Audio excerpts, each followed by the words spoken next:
Hey guys, it's Tarek with Cyclone FPV, and as most of you know, today is going to be my first day, sorry, I'm going to try to arrange this, to actually start taking our stuff live to YouTube now, and shifting from Facebook to YouTube when we do live streaming.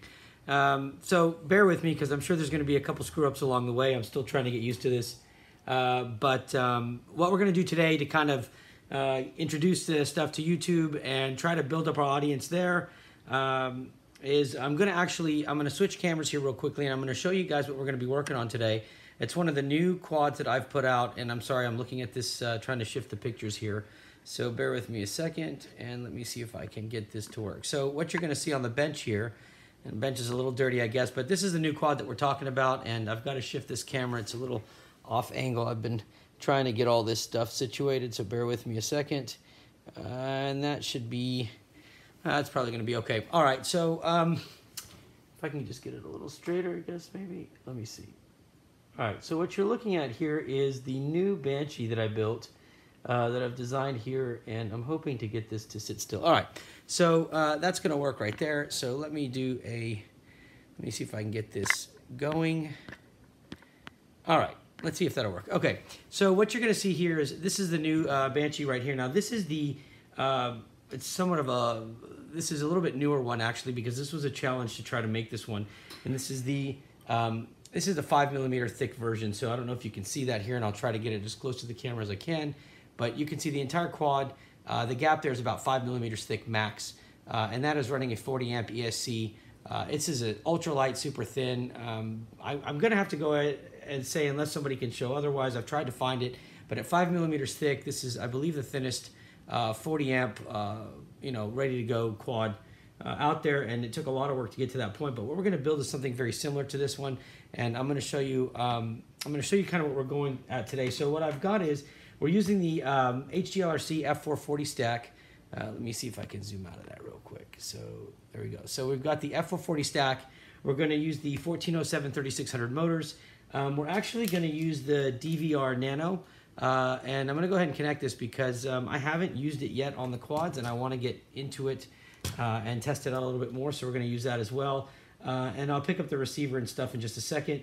But this is going to be the frame that I've cut. I cut it today to be able to use it, and I've cleaned it off right now. So you've got the G10 FR4 material, and then we're not going to use carbon fiber usually on this build, but I am using the carbon fiber arms because they were already cut for this, and it'll help me to get going with the assembly. So what we're going to do is go ahead and open the product first. Now, I don't know, as far as using this YouTube stuff, I don't know if the cameras are going to have any harder time to function or if there's any programming differences that I have to do, but I will do my best to make sure, and I think I've got the other camera ready to go as well, so you should be able to get some good views there. Okay, now what I can't do, I think, yeah, I can see chatting. All right, so now I can see the chatting as well. And I see Aaron, I see you guys on there. So guys, have patience with me, okay? I'm doing my best to try to make all this new setup work, being on YouTube.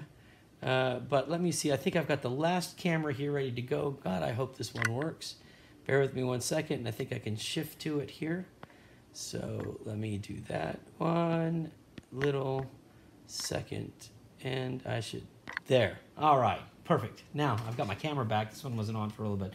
Okay, so getting back to that quad that I was telling you guys about. So this is the ultra thin one, right? And I mean, it is, again, it's 5mm thick, super light. And this will actually fly 4-inch props, and it'll fly a 4S battery. I believe the weight, fully loaded with 4-inch props, without LiPo, was 175 grams total. That's with the Chaos series 1407 3600 kV motors made by Brother Hobby for us. And that is a fully enclosed micro cam, and then all the components enclosed inside. It took a long time for me to get to this point, but at 5mm thick, I mean, it's super light, but it is extremely fast and powerful. So this one is still in testing phase. I've flown it a couple times. I have not had a chance to take it out fully. But what we're going to do today, and I think Aaron's the one who's got a couple of those Banshees. I sent him 2 of them to test out. So unfortunately, I don't have them built now because Aaron, you got my stack. Hey, Danny, how you doing, bud? I know Danny's going to be waiting for his quad. He's got a Banshee coming. Not a Banshee, a Diablo coming. And I said if the live feed went good tonight and I got all the cameras working properly, then I would go ahead and do his tomorrow. So I said I'm going to start doing a lot of videos, guys, and I'm not going to let you down. I am definitely going to do a lot more videos. And they're going to be daily. All right, so let's not waste any time. I've got a battery that looks like it's about to run out here, so let me just shift this over and see if I can get my battery charger plugged in, and that way I can read your comments at the same time. All right. Okay, so first things first. What we are going to do, and this came at the recommendation or request, and I really wish I could remember who asked it. I know that Ryan also asked for it, but I had been asked about making a frame that could hold basically 4 boards, right? 4 20mm boards. So you're going to have 2 in the front, 2 in the back, and it's pretty narrow. So I have not assembled, this will be the first time that we assemble it. So here goes. So let me just get to the point here, and if my cameras are off a little bit, I apologize. I had to kind of get them going, so let me go over there. All right, so here's the table we're working at right now, and what we're going to do is going to go ahead and get these boxes open. And sorry about the dirty work area. I have burned enough solder on here. I'm going to have to get a new one of these. And I will do a picture-in-picture here so you guys can see them both. Okay, so let's go ahead and get the F440 open first. And I think I can see messages on there. If you guys, somebody, let me see. I'm pretty sure that I can see them. Yeah, I think so. So if you guys type, I'll be looking down here to see if they come across. Again, I'm still getting used to this with YouTube. So if I miss something, I apologize. All right, now let me just get this open and show you what we're working with today. All right, so in regards to HGLRC, I'll give a shout out to Fitz, my buddy over at HGLRC. Okay, so here we're gonna pull out the following pieces. So we've got our VTX, right? And we've got our flight controller, and this is gonna be our 40 amp ESC 4-in-1, okay? And I've got the glue gun on, because for those of you that have not used this or are gonna get ready to use one or order one, I am gonna tell you that if you have not received the ones that were updated with the adhesive on the pins, you're going to want to do that just as a precaution. And then I'm going to go ahead and get these motors going.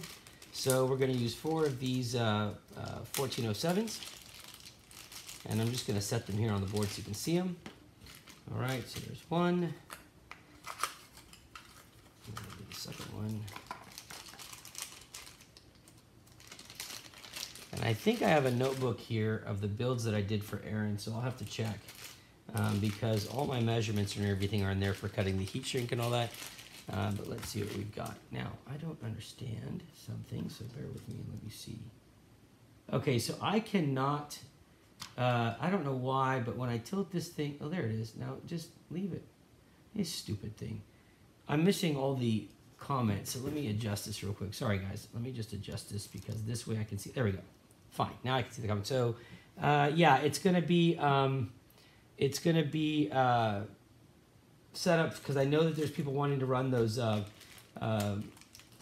the Caddx Turtle, the Run Cam Split, and I tell you what, if I have to build another Brat frame, I might get out of the industry. So somebody asked me to do this and come up with a solution for the Brat. So this would be the option in the sense that it's going to be a lighter frame, a much easier to assemble frame, well, it's my frame, so that's the bonus.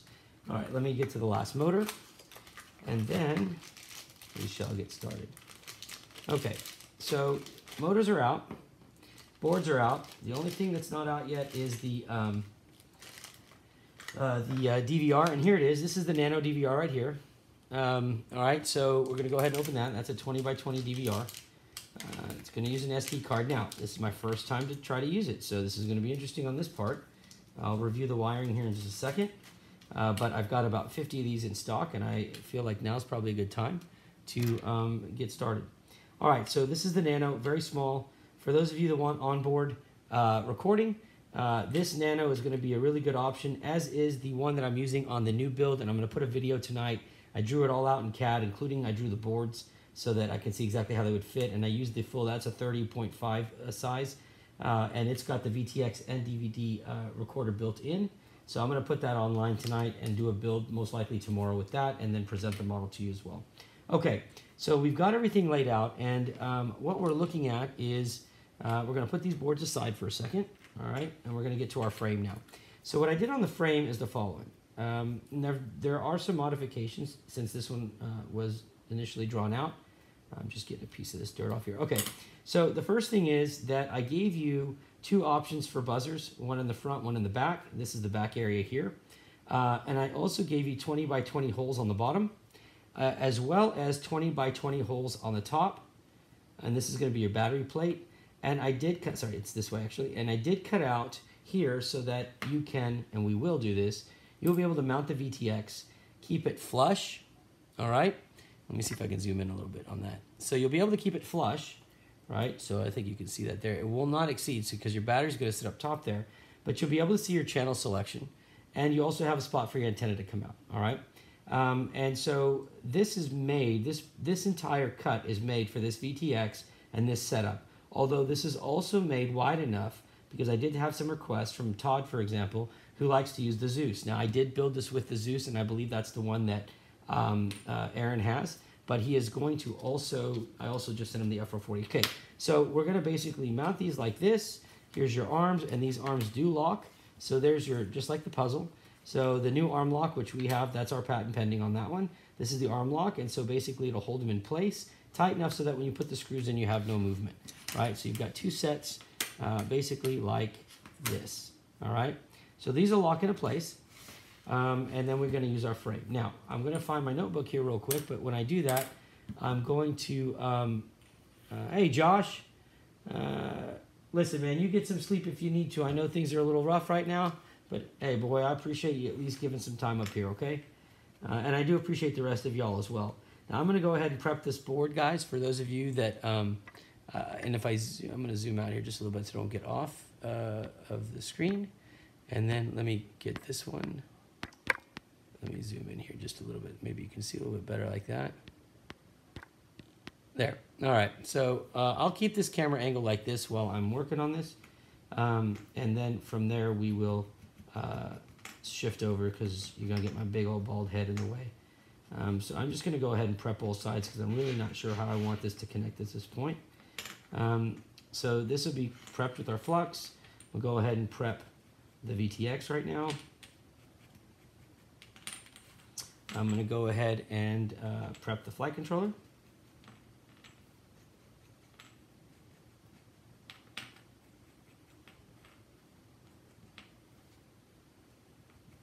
Okay, and I guess we will prep this DVR, and I will do my best to make sure.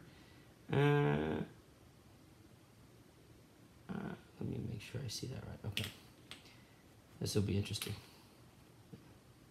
So, all right, now, before I get started, I do want to look at this VTX, this tiny manual to go with the tiny controller. All right, so they are saying on this VTX to come, from the DVR, that we need to, golly, I can barely see that. We are going to go from the camera to the VTX, and then from the VTX, we're going to split it to the, basically, I guess we're going to splice it to the input, and then we are going to put the audio if we are doing audio. Fine. Well, good luck with that. We'll figure that one out as we get there, okay? First things first, I want to go ahead and put some glue down on this, like I was talking to you about, to make sure these pins stay in place. So we're going to dab just, and I do this if you don't have any, I mean, if you have a board and you haven't put the glue yet or anything, go ahead and just put a little bit right here along. And I'll zoom in here in a second and show you what I'm doing, but just put some along there and don't worry about it. Just get it on there, good. If you do happen to put a little too much glue and it gets up on the pins and you can't put your flight controller down, when you squeeze your flight controller down, just put a heat gun or a blow dryer to it and it'll melt that glue just enough so you can push it down. But this is what we're doing basically, okay? So, well, here, I'll go to this camera, I guess. So I am putting glue right along this pin base here and along the pin base on this side. And I don't know if that's blurry or not. Let me switch cameras here and see if I can do it better this way. All right, so if you can see that, it's going to be right along that base there. And if it'll zoom in, there you go. All right, so that's what I'm doing to just make sure those pins stay in place, because there has been issues where it's come out, and we want to make sure. So I think you can see that there better. Okay, and then all that little stringy stuff I'll pull off in just a second. All right, so that being said, let's get back to work. At this point, I know I haven't done a full build in a while, right? But I'm going to go ahead. I mean, I used to do them quite a bit, and then, I don't know, I just got busy, and I just haven't had the time, but we're going to get started. I do want you guys to pay attention to the soldering technique here. I think I just went off screen there. But I do want you, because as you know, as most of you know, we are the RMA warranty department here or warranty location for HGLRC in the US. And so I do get a lot of repairs based on bad soldering. I know these pads are really small, so guys, if you could just maybe watch a little bit, and I'll try to show you some pointers on how to solder. I've got a video or two on there on how to do it on our YouTube thing. All right, so first things first is make sure you've got a good solder tip, good iron, right? So I'm gonna go ahead and get that ready. Okay, now, the most important thing on these, where am I at? I'm over here, I guess. Okay, so the most important thing on these is gonna be to make sure, let me zoom in, that you just use a little bit of solder. The biggest problem I'm seeing is that people are using too much solder, and it's starting to clump up and it's starting to cause problems here. So I'm just gonna do this really quickly and show you guys how easy it should be if it's done properly. And if there's anything wrong with the cameras, but please let me know. Hey, look, I appreciate you tuning in, man. I know everybody's got to get to work, and I usually won't be doing them this late. I've actually changed that because I've started enjoying my sleep a lot more. But I said I would get videos up ASAP, and I didn't want to let anybody down. So I'm going to do this, and I don't know how many people will stay awake and stay tuned in, but I just appreciate y'all taking the time to just hang out for a little bit. All right, now I'm going to do this a little different than normal. I'm just going to tape this down, and I'm going to tape it at the angle that I want to use it at. So here's what we're going to do, and I'll show you guys exactly how it's going to come out. All right, so let's make sure we're down good. Yep. And we're going to make sure our gun's good, our iron's good. Let me get that ready just a minute. All right, so that's good to go. All right, so I'm going to get the iron. I want the iron just a little bit hotter. All these are prepped to go. And I'm going to go grab my notebook real quick and make sure if I have notes on this build.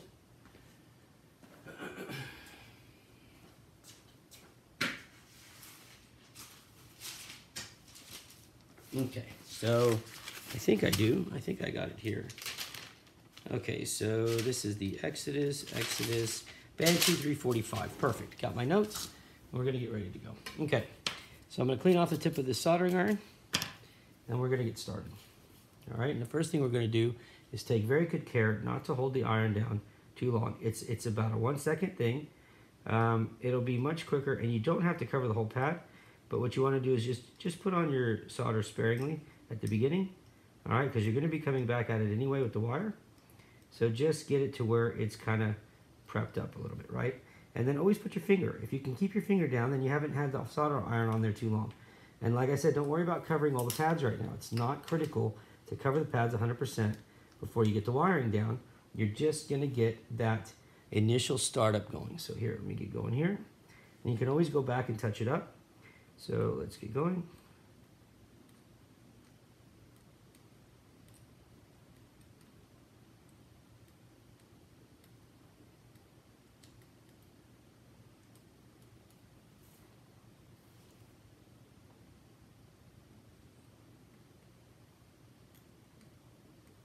Okay. All right, so right now I'm done. As far as I'm concerned, except for like maybe this one pad right here, which I'll just hit real quickly. All right. My prep at the beginning is pretty much done. What I'm not going to do is I'm not going to do these pads right now. The board is still pretty cool. I can keep my fingers on it, so I know that it's not too hot. And then the end result is I've got solder. Sorry, right there. I've got solder on all my pads that I need, right? There's not a lot of solder on there. I've got my glue, which is dried, which is right there. So I'm going to set this aside now. We're going to go on to the next one. All right, so let's do that. And this will be our flight controller. So let's just get going with this one real quickly. 1, 2, 3, 4, 5, 6. Okay.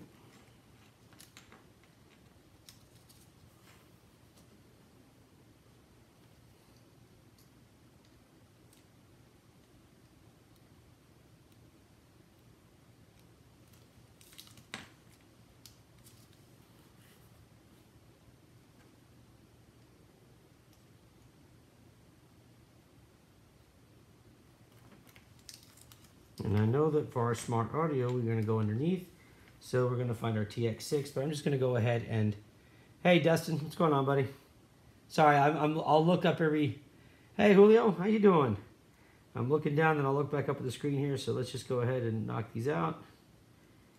And remember, guys, if you've been soldering like this, you don't have to put the solder down every time because it's already still holding on to the iron. You can just touch that iron down. So like if you look at this RSSI, for example, right? So I'm not even going to use iron, but there you go, because I've still got some residue left on the tip of this iron, so therefore I'm good to go. I'm not putting a current sensor on here, so I'm just going to put that anyway though, so we can get it done. And then you can see here I've got a 5-volt right here, so I'm just going to go ahead and touch it. No solder in my hand, but it's going to come right off the tip and stick to it. So there's the flight controller, all done. All right, so I guess we'll do the DVR, and then we're going to do the on my iron.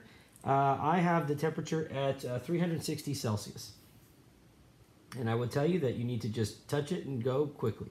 But if you have the right iron and the right solder, and it's a piece of cake. So, and I'm using the Kester solder, 60, I think it's 6337. 60, yeah, I don't think, yeah, 6337, something like that. I'll show you this spool here in a second. All right, so that's done. All right, so we'll set that aside. And then we'll just finish with the VTX. All right, and we would have prepped pretty much everything for, so we'll do 1, 2, 3, 4, 5. All right, and then just to finish these off, so I can show you without any soldering, there you go. All right, so those are done. Now, like I said, you're gonna pre-tin your wires, so there's gonna be more solder going on there, so you don't have to like make this the initial tinning of the board that big of a deal. All right, so the next thing we're gonna do, now that that's done, is we're going to go ahead and lay this out, and that's going to be the most important part to make sure everything fits, right? So let me shift gears here, and we will now get ready to lay this out. So we know that this is our base right here, right? And so what we want to do is we also have a bottom piece, which is right here. This is where the receiver is going to go, and I think in this case I'm going to probably use an RXSR, but let me just see. Yeah. I'll grab an RXSR. All right, so here's the RXSR. And you're going to see me do an update on this because I haven't done one yet on this particular one. I hope there's one in here. I just realized this bag is open, so it may be the one on my desk. So hold on a second. Yeah, so here it is. Okay. I don't think I've done the update yet on this one. So I'm going to go ahead and knock that out real quick. And I won't make you guys have to watch that. But for those of you that haven't seen the update, I don't know, let's see what we got.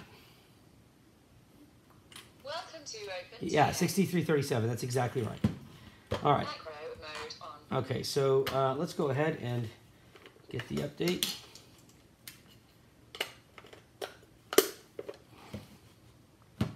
Okay, and so if you're using the, I guess you don't need that second screen there, but if you use the QX7, for example, I'm going to go ahead and get this going.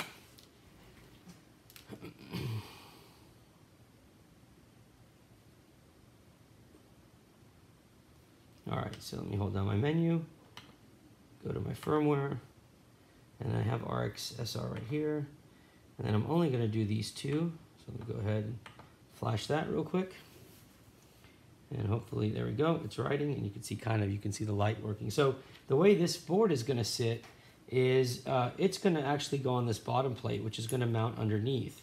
And then what will happen is these arms will actually fit around it like this and lock into place, okay? So I'm going to take that off, and we're going to do that. Now, the rest of it is going to be getting the boards mounted properly. And I have not done this build with the F440. So this will be the first time. The last one I did was with the Zeus. You will notice the front is going to be with these 3 holes because that's where we're going to put the camera. And so I'm going to tell you that, and I'll update my notes here, but if I'm not mistaken, I need about 1 millimeter of space off of the frame to be able to get the pads off, right? So I'm going to go ahead and do that and get that ready. And we'll see, so if we're gonna do that, we're gonna use a 5 millimeter spacer for the board. So I guess we can use what HGLRC sent us then for that one, that won't be an issue. but we're not going to go much taller than that, that's for sure. Hopefully this is all going to fit in this frame. I have not tested this frame with this build. That's why it's kind of interesting to do it live and hope that nothing screws up big time. So let me just shrink this out a little bit. Let's see what we got. We're going to do a practice run here just to see how everything fits, all right? So I'm going to grab the following items,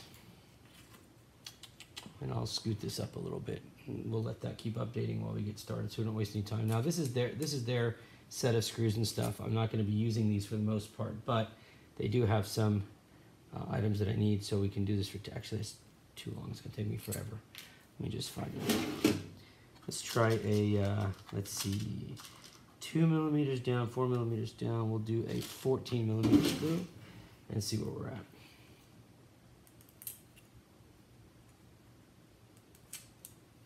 Okay, so what I'm going to do is I'm going to take the nylon fastener here, and I'm just going to kind of get it on there because that's going to give me about a millimeter off the board, and then we can see how we're at with that. All right, so let me do that. All right, that's one. We'll do one more just to keep everything in place, and then we'll see if we clear it.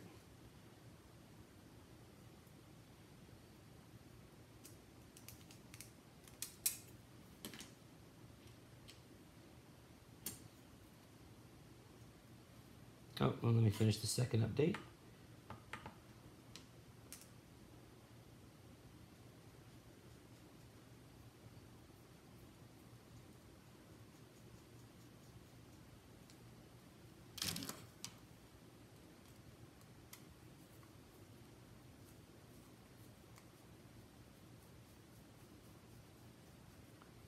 All right. So our RXSR is going to sit right in this little plate right here. All right. And there's just enough room for it to fit with no problems. So now what we're going to do is we're going to make sure that we can fit, where's my flight controller? It's somewhere under here. All right. So if we don't want to change the orientation of this board, right? So we are going to be aiming it like so. So there's forward. Okay. So this board is going to sit something like this. Now, at 1/2 millimeter or 1 millimeter, I believe, I'm sorry, I have to look with the light here. Let me just check and make sure that we're not hitting anything.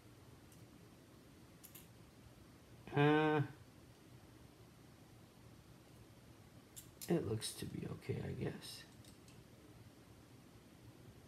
And because it's not carbon fiber, G10 is not conductive, so any small touch isn't going to be a big deal at all.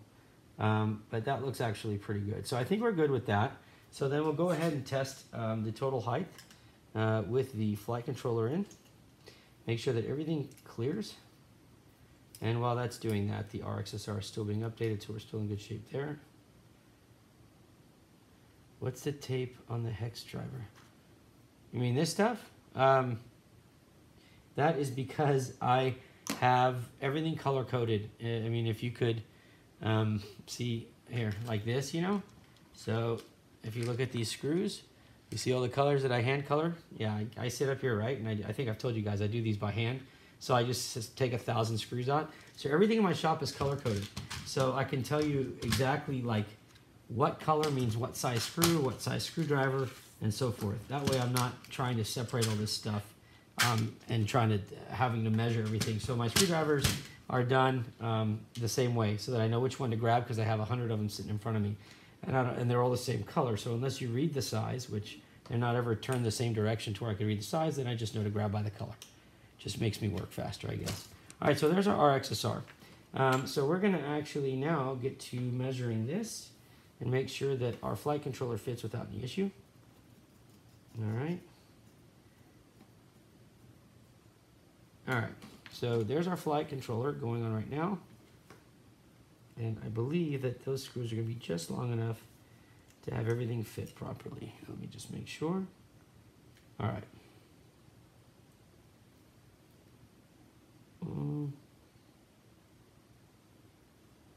Screws may be a tad bit short. But that's all right. All right, so in this case, like I was saying, even the glue that I put on, it's a little stuck on one side. It went up a little high, so I'm just gonna heat it up real quick. Push the board down, and it'll make room for the board to go all the way down perfectly. All right, so I used a 14 millimeter screw, and it looks like I'm gonna have to go a little bit, not much though. I mean, it actually almost fits pretty good with 14 millimeter. I think that may actually grip. So let me check real quick. I'll probably go with a 16, yeah, because that's not gripping well enough. I mean, it does hold, but it's not gripping that well. Yeah, that's why the screws have yellow on them. It tells me like the size. So yellow is 16 and 7 millimeter. Gold is 6 millimeter. Gold is 9 millimeter. Silver is 8 millimeter, 20 millimeter, and green is 25, 14, and 4. So that's how I know real quickly. That way, when I have about 200 screws in a pile, I'm not having to pull out the ruler just to sit there and figure out what's what or get the calipers out or something. Okay, so it does hold at 14, but I'm going to go ahead and go to 16 because that's a very, I don't know if you can see that, but it's a very, there's not enough play to get a good enough grip. So I'm going to change to 16. So let me make my note here. The first note I need to make is that on the F440, we need to use 16 millimeter for the flight controller. All right. And in this case, as you can see, 16 millimeter is yellow, and 16 millimeter in the M3 is yellow. So everything is kind of tied together, so you don't have to worry about it. All right. All right. So now with this working, the next thing to do is going to get the top plate on to make sure that we've got clearance there. And so what we've got to do is make sure that we clear the top plate, still have the battery enclosure, and fit this flight and flip the the VTX. So on the VTX, I believe that we have to clear. That looks like about. Sorry, let me shrink this out a little bit. That looks like it's going to be about. I don't know, almost 2 millimeters, right? So I think in this case, what I'm going to do is I'm going to take a spacer. And if Aaron, if you could look at what I did on yours, I don't know if you can tell me what's on there because I don't have a note on it. Let me see. Motor wires, mid stab, front stab, motor heat shrink standoff. Actually, it may not be that bad. All right, so let's do that. Let's grab those and this. Let's see where we're at. Okay, so we will take an 8 millimeter, which is silver, like you can see, and we're going to go ahead and get started and make sure that we've got the right size for the VTX.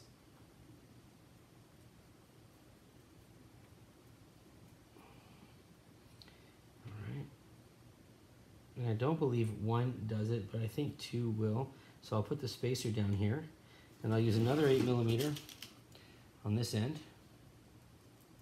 Because with a quad this thin, with 4 boards, you've got to be, I mean, I believe at the end of this build, there's less than a millimeter of gap between the VTX and the DVR. What's up, what's up, what's up? God darn it, these little small pieces of my fat sausage fingers are not working together today. All right, let's try it again.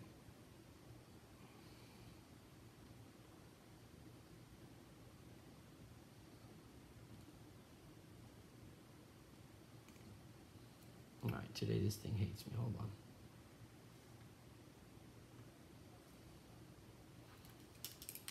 I'm going to change the screw. I think the screw's actually damaged on the front there, so let me try another one. So we do the preliminary fittings, right? And then I swear this thing is a pain. There we go. All right, so we do the preliminary fittings because the worst thing is to get done and then it doesn't fit properly. So let me go ahead and get this going, get this one on here, and then let's lay in the VTX, make sure it clears. Okay, it definitely clears. It definitely clears without issue. It's not touching, so I think that we're safe to go that route. And as you can see, you'll have full visibility of the screen, I mean of your channel here. So yeah, I would say that that works out pretty well. And I don't even think you need the half piece. So let me just check again real quick, and I'll add this to the notes here for the build notes.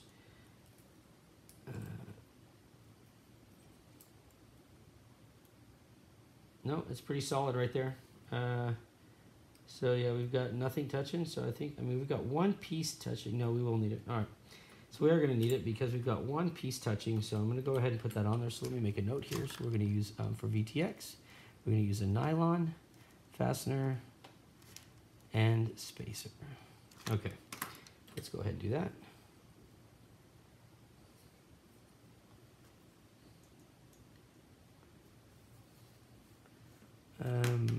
let me get that out of the way. What else do I have here that I can use? I may even try to use these. This actually would be pretty good. All right, so I'm gonna go ahead and mount the VTX right now because I need to mount the VTX and then mount the DVR. So I think the route I'm gonna go is actually, I'm gonna use, let me see if this will fit. That should be okay.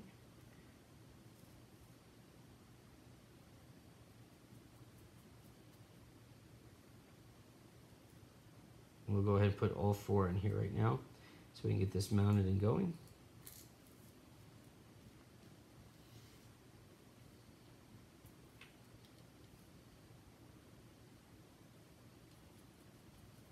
Best case, we can get down to a 7mm screw and really save some room, but I don't think we're gonna have an issue at this point. So, and guys, this build is gonna take a while. So please, if I bore you, I completely understand, but I will not have my feelings hurt. I just, if you don't keep watching, but I do want to do these live builds because these are going to be kind of a part of the kits that people can build on their own, and these builds have helped some people, so I feel that it's a good move. But if you get bored, I understand. All right, let's do one more spacer, and let's do one more screw here, or one more fastener. And I think we've got our base for our VTX done. And then what we're going to do is we're going to put in our DVR. So let's put this in first.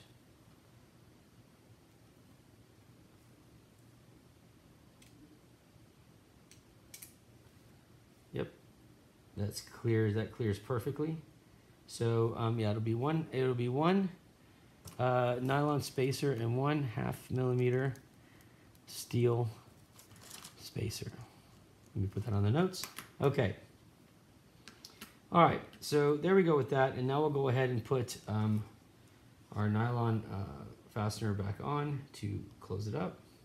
And because there's enough room on this board where the fasteners go, you can use steel fastener at this point. And if you feel like you're gonna be flying really hard, be my guest to do it because you will not come in any contact with anything else. Yeah, I'll send you the parts. It's always fun. All right, let me get this fastened. And then you guys are gonna get an idea of what this layout's gonna look like.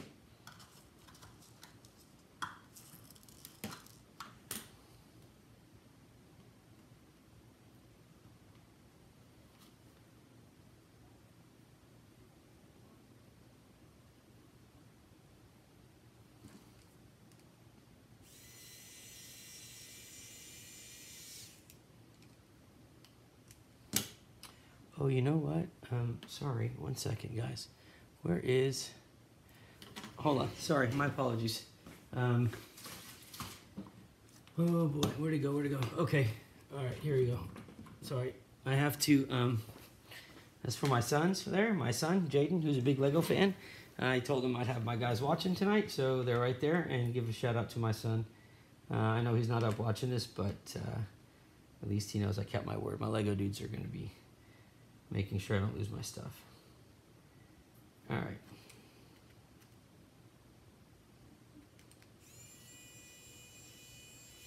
All right, so there's our VTX. Fastened, good to go, plenty of room, not grounding out. Obviously, it's not carbon, but I mean, there's definitely some good room here. Now we've got to fit the DVR. The DVR is gonna be a little different, okay? The DVR is gonna go upside down because there's really no risk here of this, of the SD card pad slot touching the frame at all. And so the only thing that we have to do is make sure that it mounts in a way to where you can access the SD card. And that's gonna go just like this. Now, to make this work properly, I am going to use self-locking. I remember this part from my notes. So we're gonna use some self-locking nuts here. And I just have to remember the screw size. So on this one, I need to put, for VTX, we're using 8mm.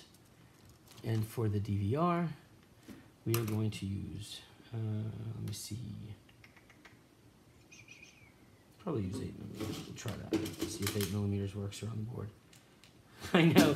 I did make a pilot seat. I had a Lego guy pilot. I think Brandon, I sent it to a guy named Brandon a long time ago. I don't think the Lego guy survived, but it was a heck of was a pretty cool video because he sat right in front of the camera.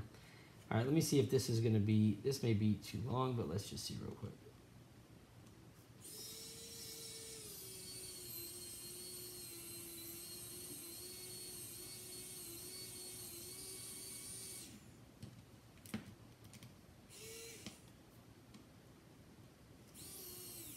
All right, so first thing is I want to go ahead and just pop this on there and make sure that, I believe that clears with that issue, and it does. And that gives us just enough room. So it was 8mm, so that's good. So we'll go ahead and put all these on. Then we'll put the frame together. If that clears, we build everything out.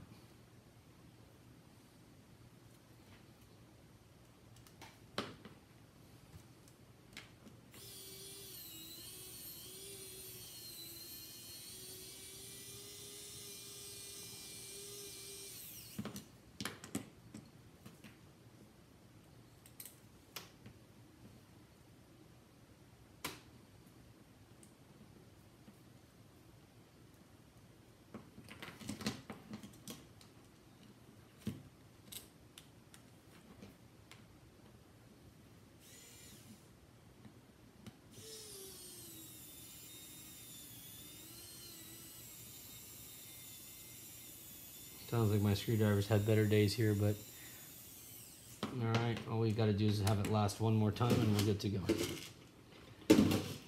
Okay, last one, guys.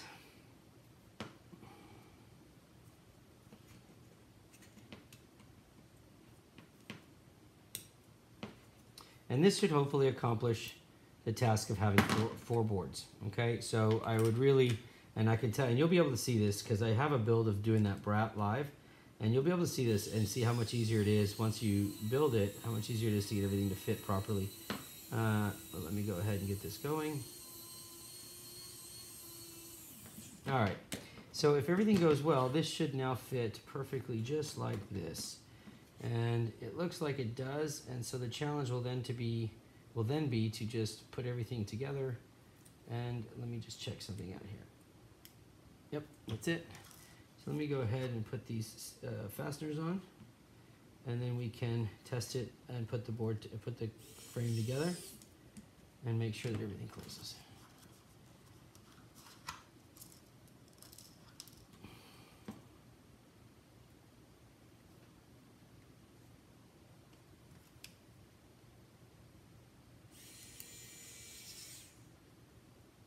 Okay. All right, so that fits nicely. As you can see, you've got 3 of the 4 boards already ready to go.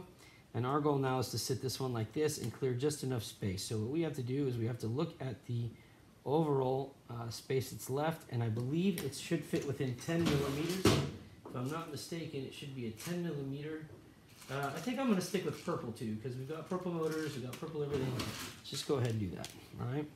So this should clear, and if it doesn't, then we're going to have to figure out what needs to be done to make it clear a little bit better. And we may go, I guess we could go a little bit bigger. I think the biggest problem is going to be, actually, flight controller. I may go 15 just because it will fit 10, but the flight controller is going to give me a headache. So let me do 15 just to make it to where we don't have too much issue.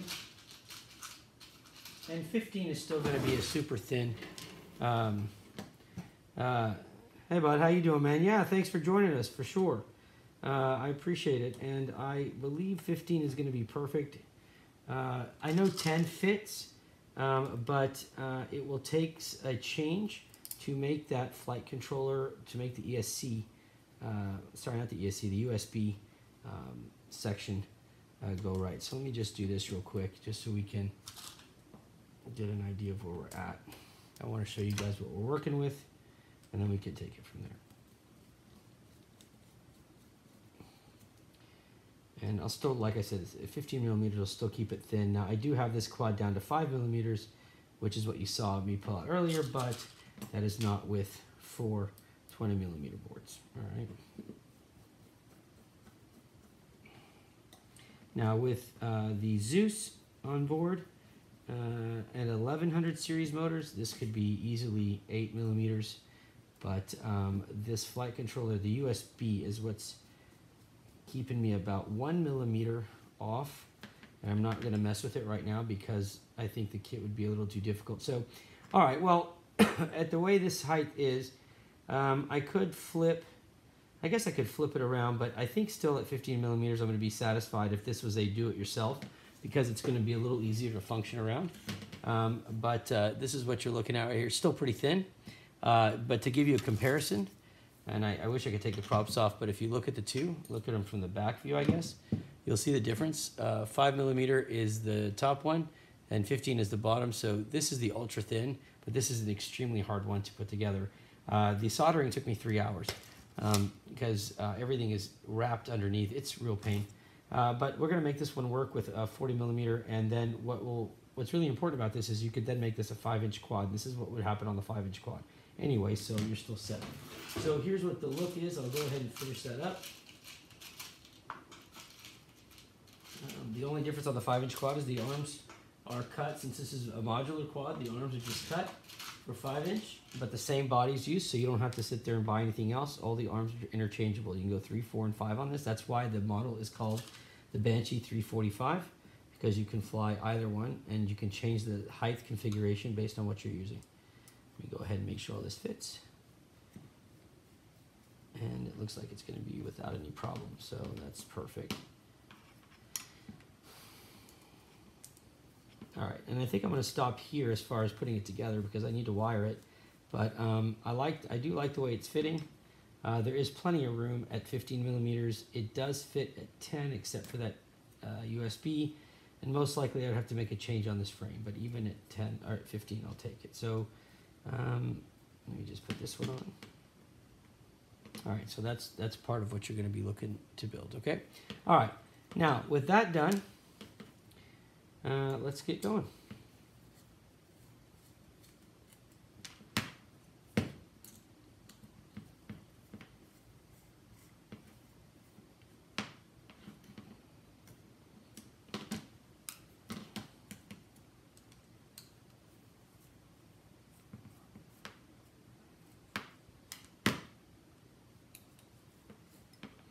And I think what we'll do is we'll start with the I say we start with the motors and the ESC if you guys are good with that. And I'm sure most of you will fall asleep before I get done with that part, but it's probably the best order to go in. And I'm pretty sure that my pre-measurements from the original build are having my motor wires at 60 millimeters, but I may even stretch that out just a little bit. All right, so I'm going to go ahead and take the flight controller off. There's no need to have it right now.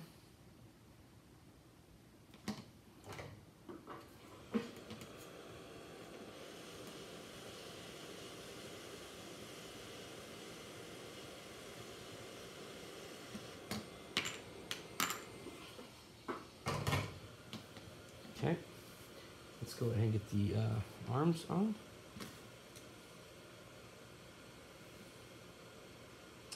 And I want to say that for the arms we use 10 millimeter, but I'll have to check as well.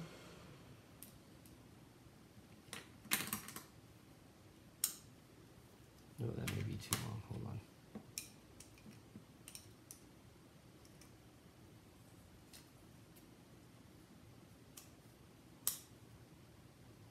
And 10 millimeters too long. So let's see, for the arms, we'll go with, try a 9 or an 8. Maybe an 8 actually be better. Let's see.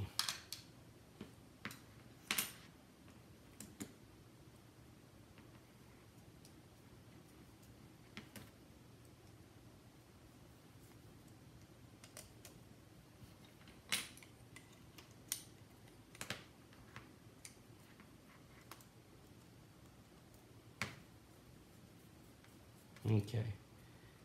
Yeah, I think an 8's going to actually do pretty good. So let me go ahead and do that. And you guys will see just how easy it is to build this thing once you are told what screws to use. I'll just make notes of it on mine. Arms is 8 millimeter.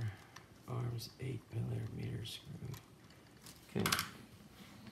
And then what we'll do is we will take this bottom plate off because we still have to put the RXSR on. And we said we're going to use 16 millimeter for the flight controller, so I'm going to put these 14 millimeters away.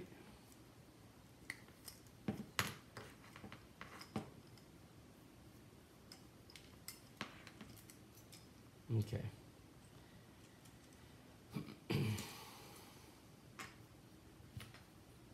This is how the arms are going to lock in, just like that. Put the other 8mm here.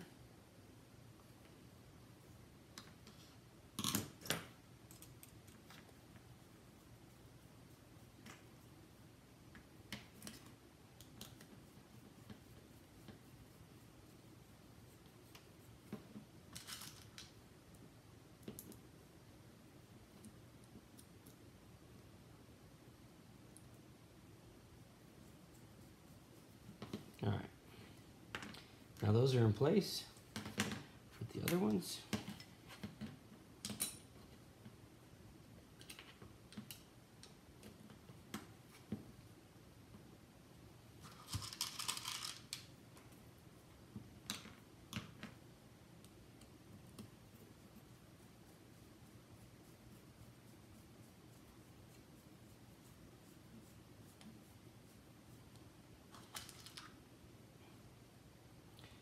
I think I accidentally wiped my linkages off the table. There they go. Gotta watch.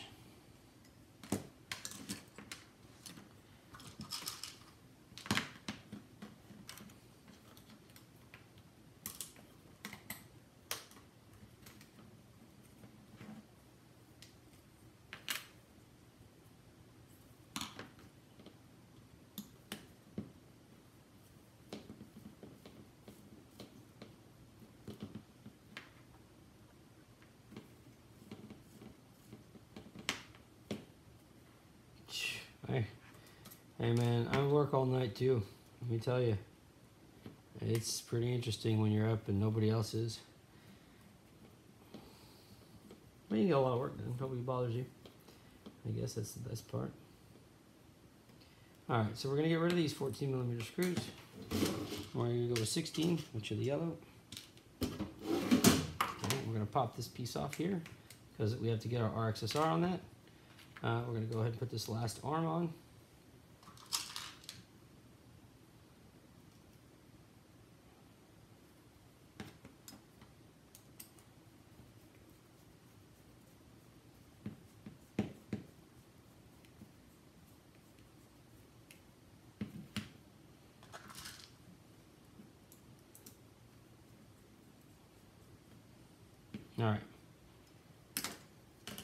All right, now our RXSR is, where the heck did I put it?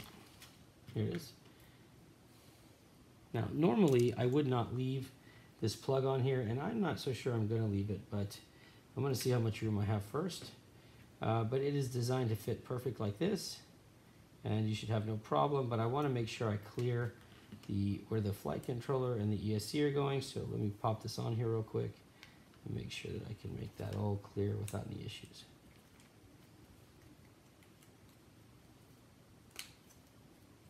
Okay, and you see how that snaps in there. I mean, it's going to keep these arms extremely stable. All right, it fits right in that gap. Now, if I put this here, that's not going to happen, so we may have to just solder it. Let me just check.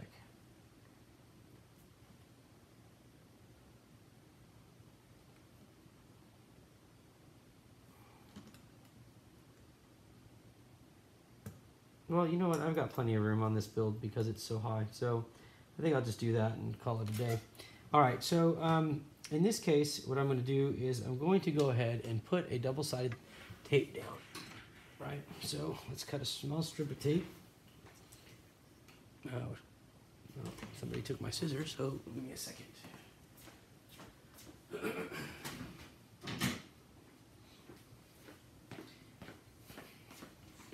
Okay.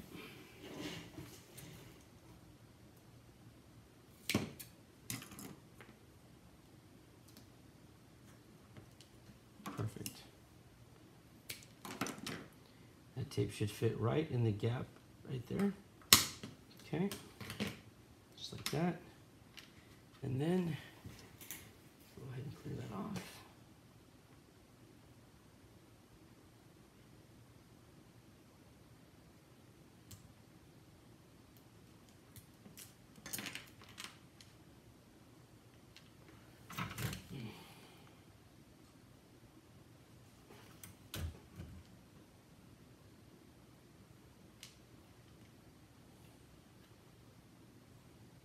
And I put the slots on here. You can see underneath. If you'd rather just zip tie it, that's what these slots are for right here. So you could zip tie it if you wish. I'm not going to worry about it because this combination plus being right under the flight controller is going to be just fine. Now, for those of you that have used the RXSR, and there's always some confusion about this, I will not be using, maybe I'll use the S-Bus or the S-Port, I don't know. But I'm not using PPM.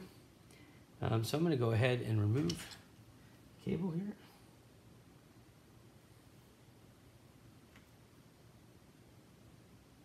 I may use the S-Bus, or the S-Port, I mean. We'll see.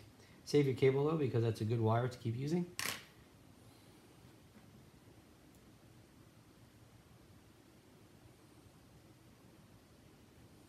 I may have to put that on after, but I'm just going to see now if I can get this to all squeeze in there.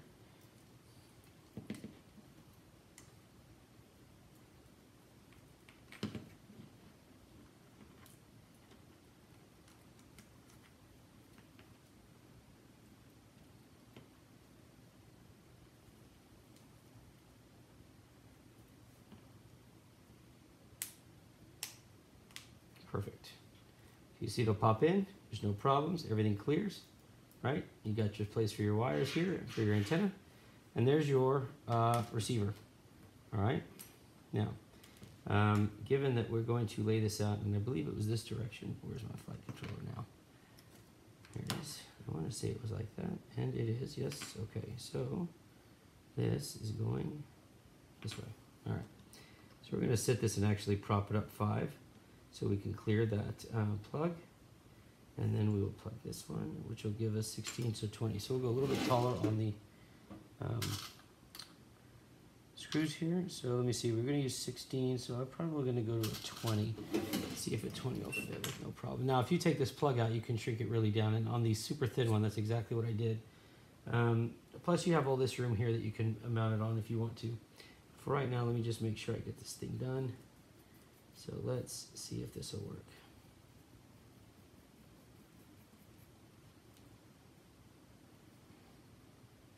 Yeah, that should clear, I hope.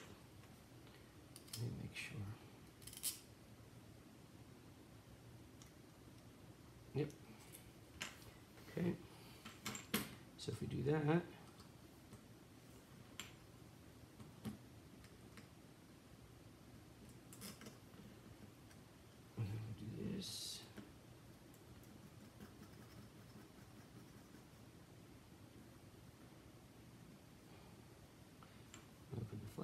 on. Yeah, we're gonna have plenty of room left, and that'll be good room to put on the and if you take the 15mm thing, you're talking about almost exact height right there. So we will go ahead and go that route and call it a day. Now, one thing I will do to just save even more space though, and if you find yourself in this predicament, this is pretty much the best workaround, I think, is to invert the screws, which you can do, and just put the fastener at the bottom, because the top of the screw has takes up far less room than any excess. But let's just do this and see what we're on. Let's see, so we use a 20, so let's try an 18. See if we can clear a little less.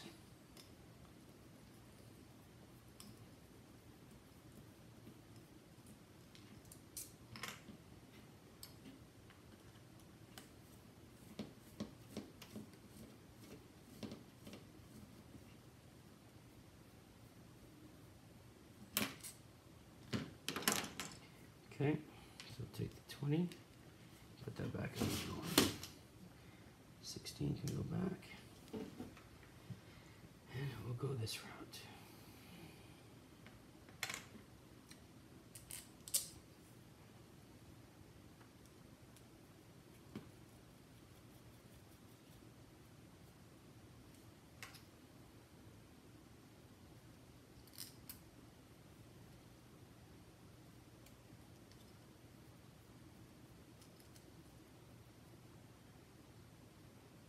Yep, that'll work.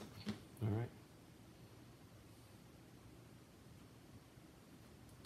All right, so we'll get to mounting the motors now, and I believe we're going to be cutting them at 60mm. So let me get to that as well.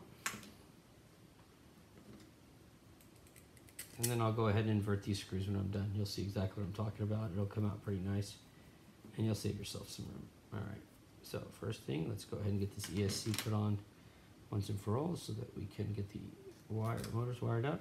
And so if we look at this, we are going to go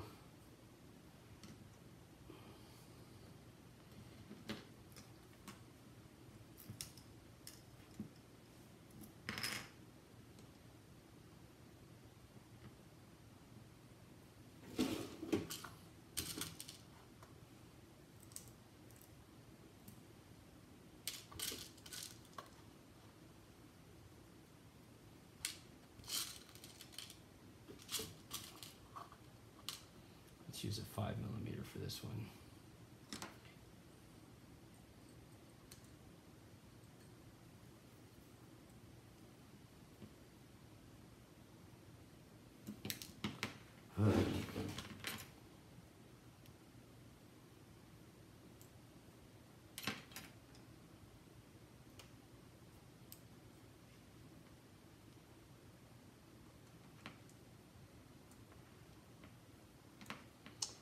Me and these screws don't get along sometimes.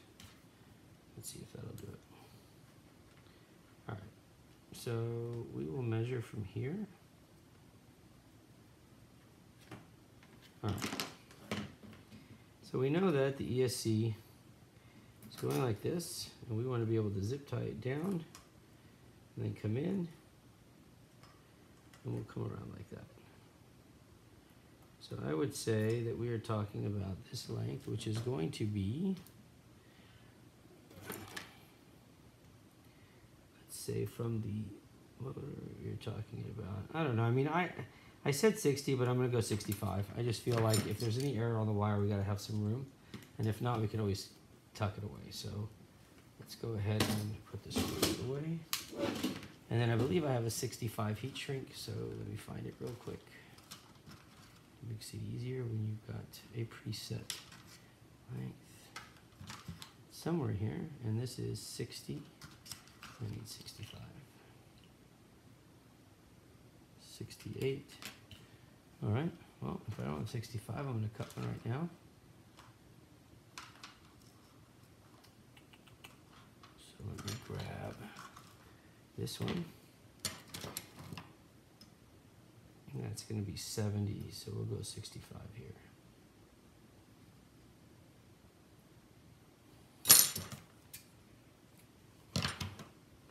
All right.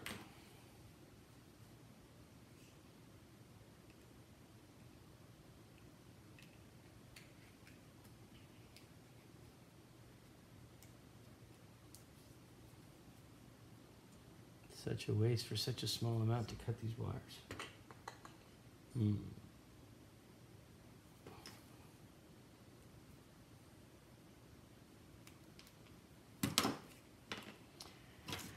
Make a note, motor wires equals 65mm. Okay, 1,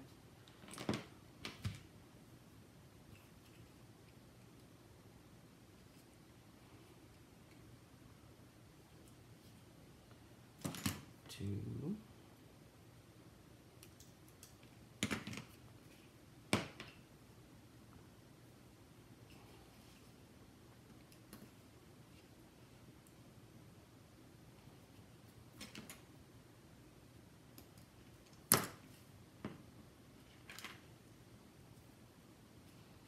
Alright, so now by using the shrink tubing, we know that they're all cut the exact same length because the shrink tubing is our measurement tool.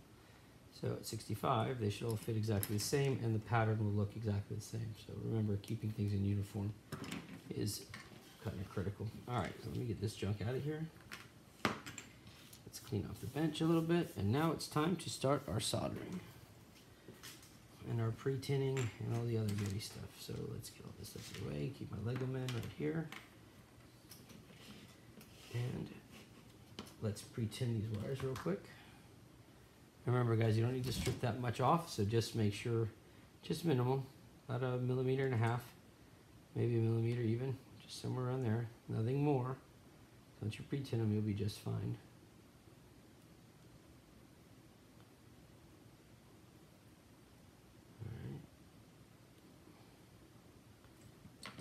advice is to just get them all done at one time. So go ahead and finish doing the whole thing.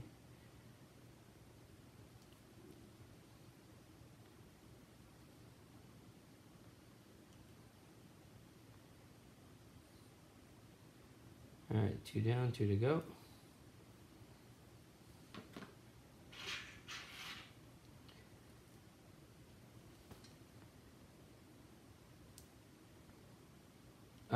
And so I guess while I'm doing this, I'll give you guys a few things that I mentioned in the past, doing videos based on requests.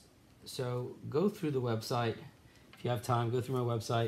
If you see a product on there that you're interested in or that you have and you just don't know all the ins and outs of it or you need some help with it, find it if I've got it and I'll put up a video. And my deal is that I'm going to try to put up a video every request. I mean, depending, but usually within a day or two. So if you find a piece of equipment, I don't care if it's a transmitter or a receiver or a camera or whatever, and you want to see a live video on it, you let me know. It's going to be the easiest way for me to show product and at the same time also try to get you guys taken care of, okay? All right, let's go ahead and I'm just going to start putting flex on these.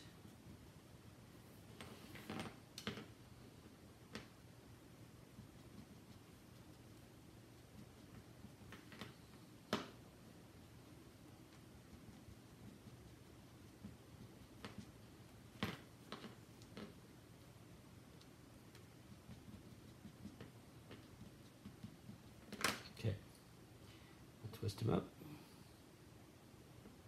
and then it's time to go ahead and get them ready.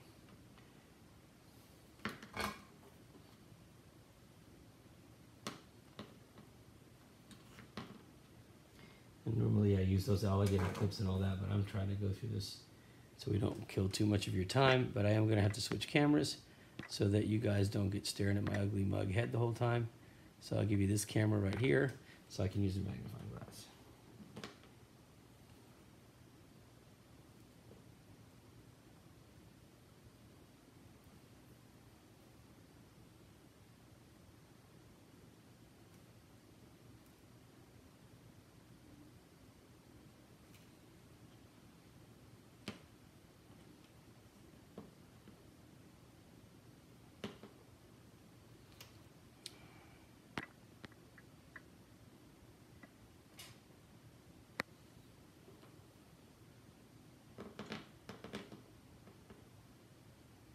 Guys, make sure you do twist that wire before you try to tin it, just so that the strands don't, so you don't get a bunch of strands kind of hanging out.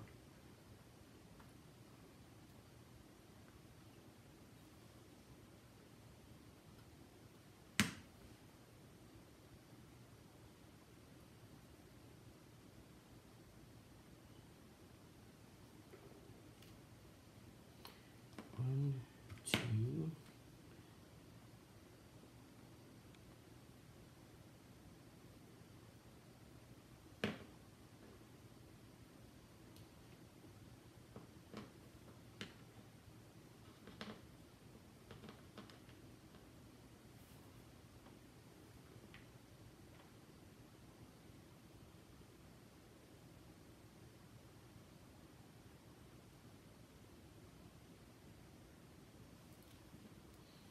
All right, one more motor and we get to solder him.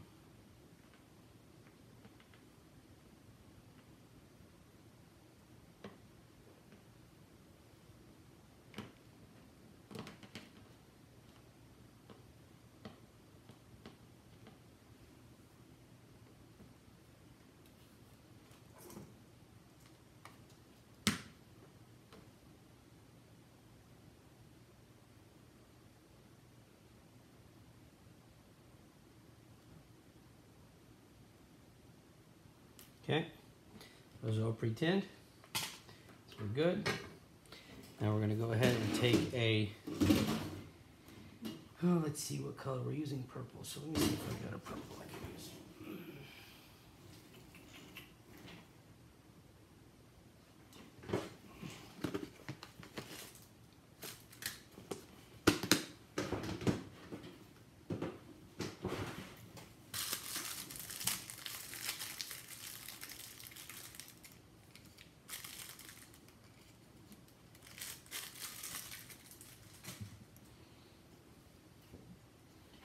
sure this fits the wire okay. Maybe too small. Yep, it's too small. It's something else.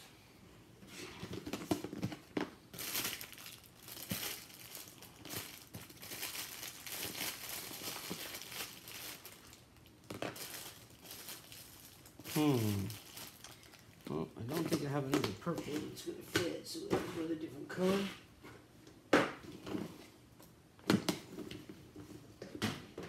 So I guess we'll just go with like yellow maybe.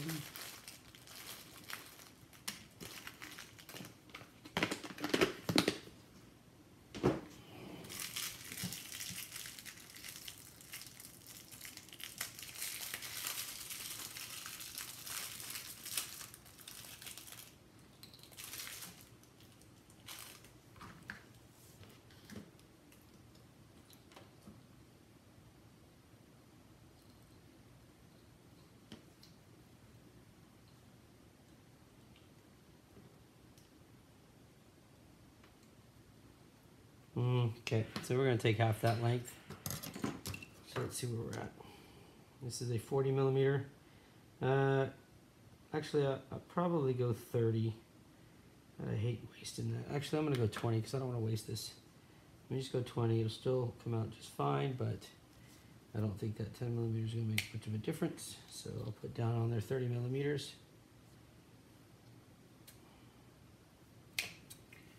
Okay. Write that in the notes. 30 millimeter heat shrink. Okay. All right.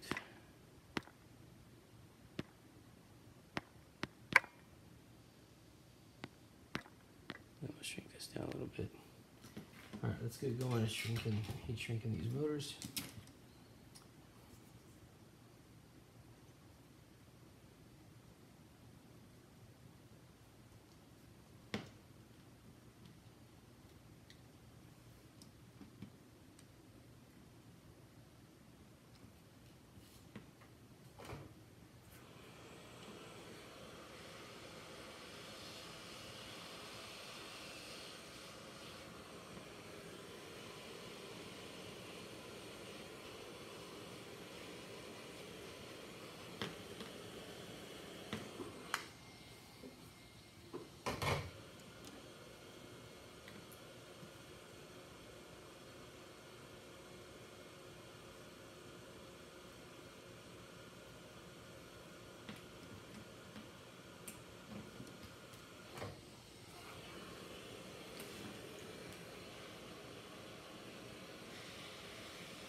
All right, 2 more motors.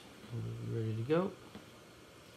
I know it's getting late, guys, so feel free to head on out. I just want to thank y'all for tuning in at least. And we will have more builds coming out, plus the test flight on this one. And then this one will be put up for sale on the website.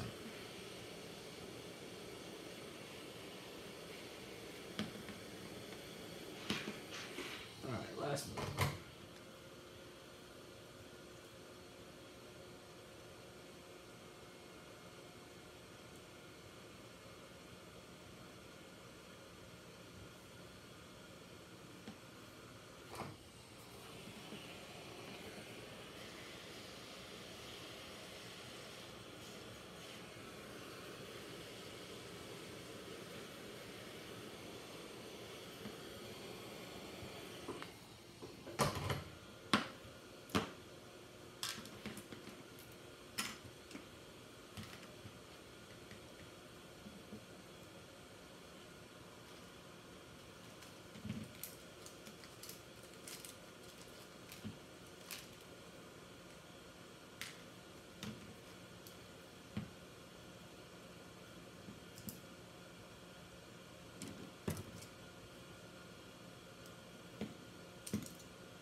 All right.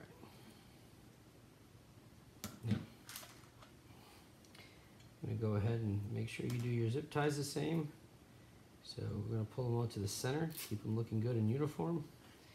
And the way I have this going is I would start with one right before the heat shrink starts. So that's still in the factory heat shrink.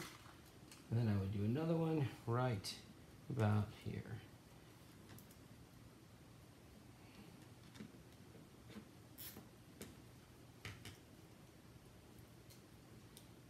Right towards the edge of the heat shrink that we put on.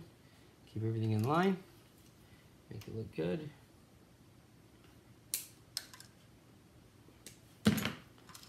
Alright.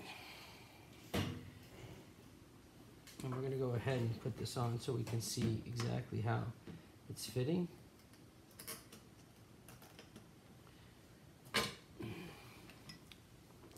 And because of that, we're just going to stick with this screen only, because I've got to use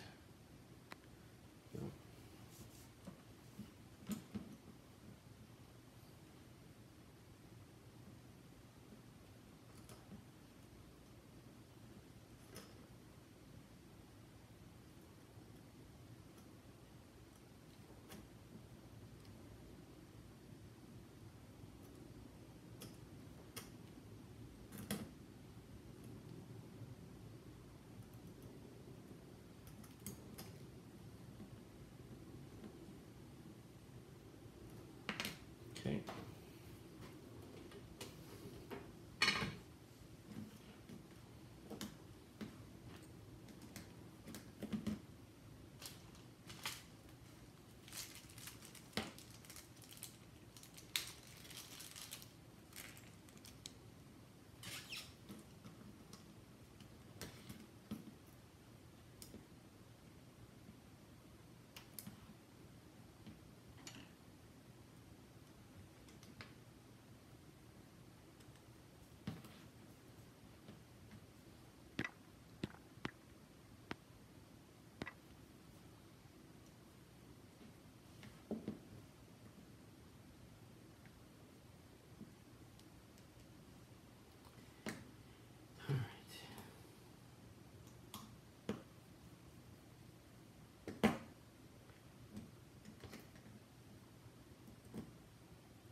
Alright, so that's done. Put the next two on, and that way we can just go straight to soldering and no more having to turn this back over. Let's do the next one real quick. Alright, that ziplock is empty, that ziplock is empty.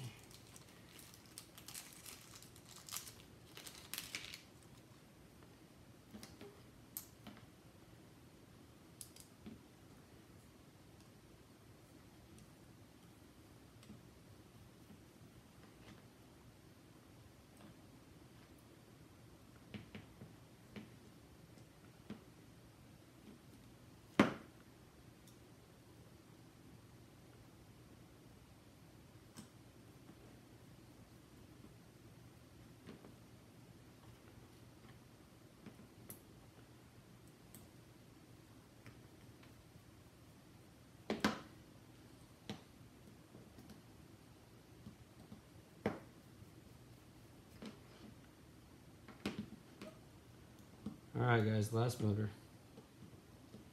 There we go.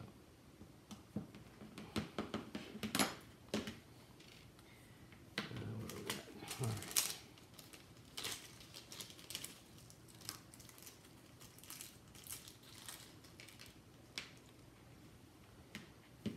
Alright. Let's get this out of the way.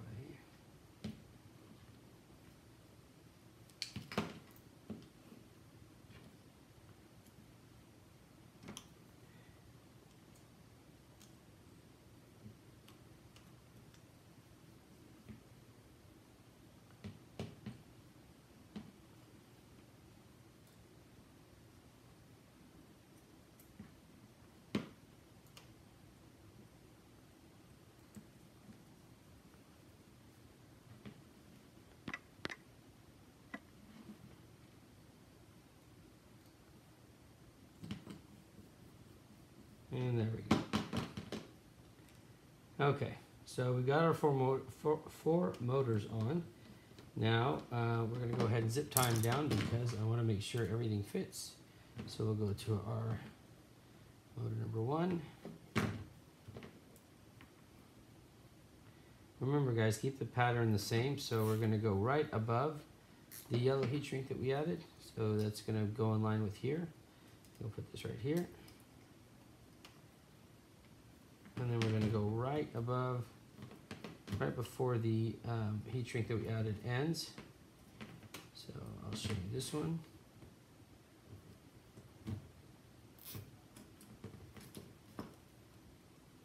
Make sure your wires are straight.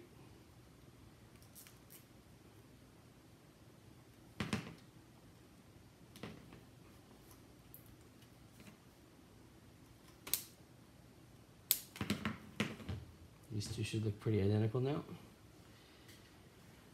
We'll do the next two, and then we're good.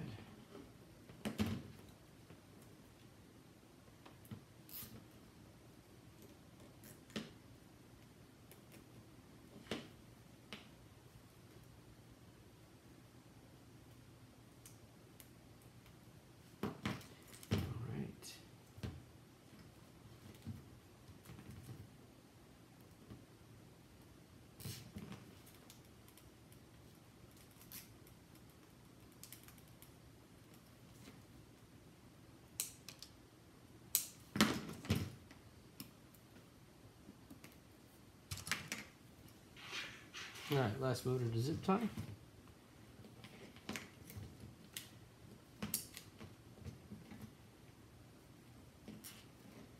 Thanks, Julio. And I feel like I know it's boring to watch, man. I mean, I'm sure this is just agonizing, but hopefully if there's anything that I'm doing that you may have had a question about, hopefully this will help answer it. But thanks, bro. I appreciate you.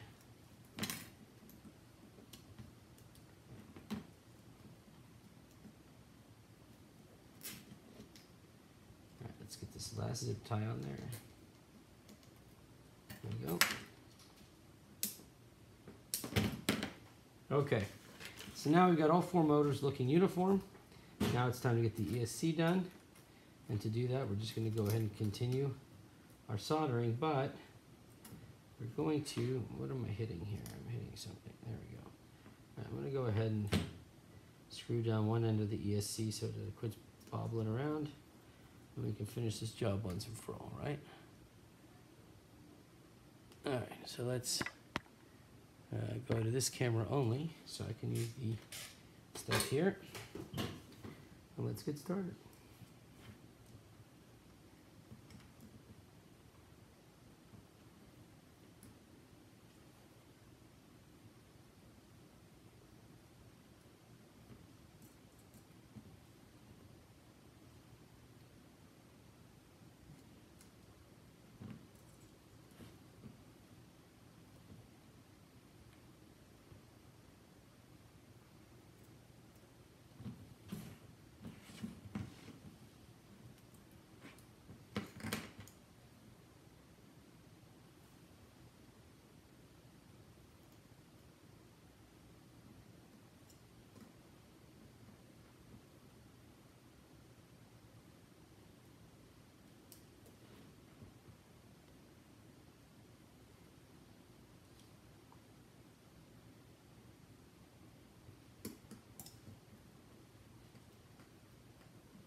Okay. One more motor to go. And this sucker is ready to go to the flight controller. So let's get this done. And here we go.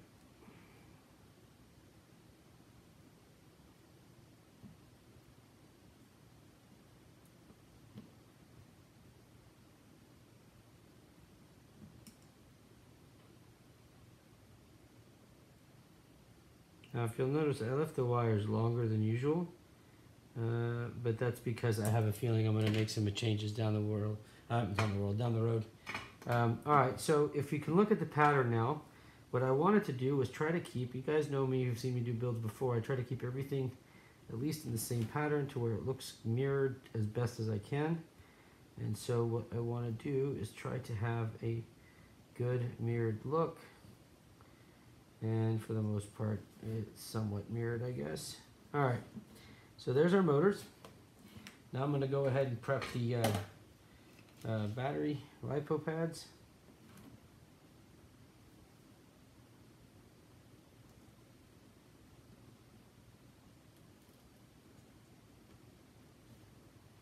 Okay, those are done. All right, that's good. That does it for the ESC, except for 2 spots, which I will tend to in a little bit. Now, where is my flight controller?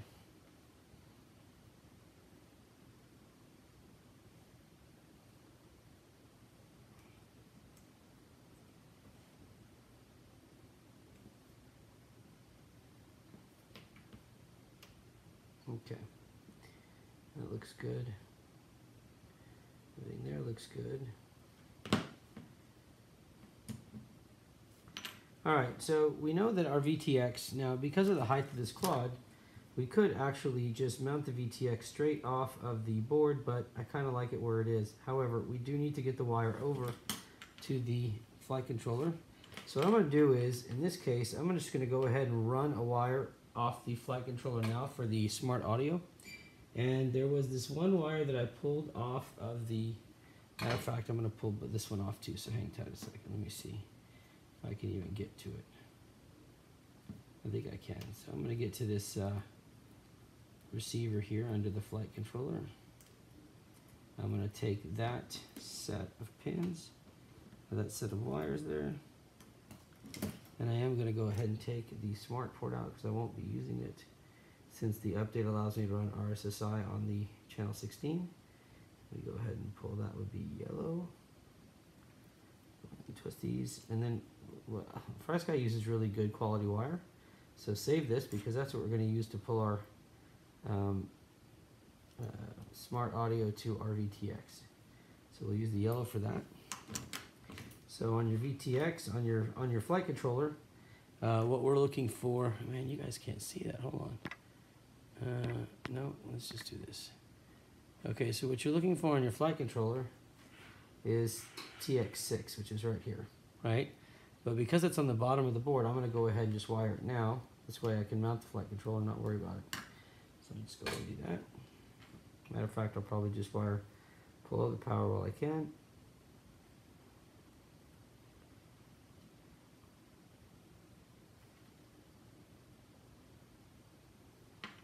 Okay, and then I don't think we're going to be using anything. Wait a minute. Put that in the wrong one. My bad, my bad, my bad. Actually belonged right here.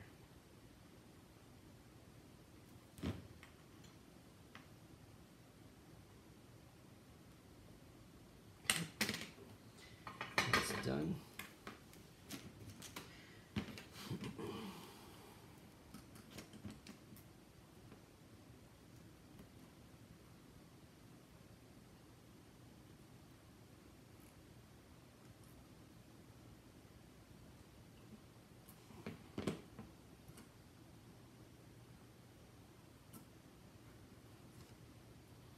So run over there.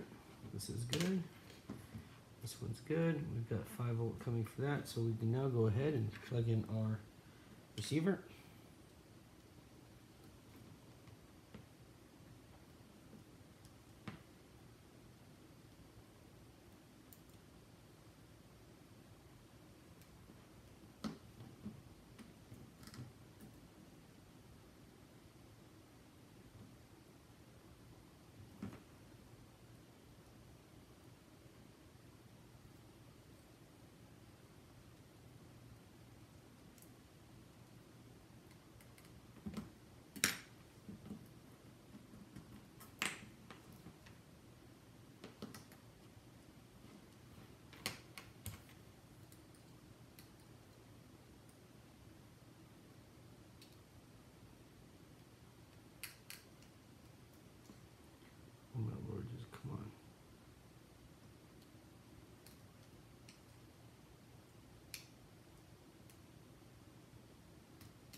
just get my fingers in there and do it.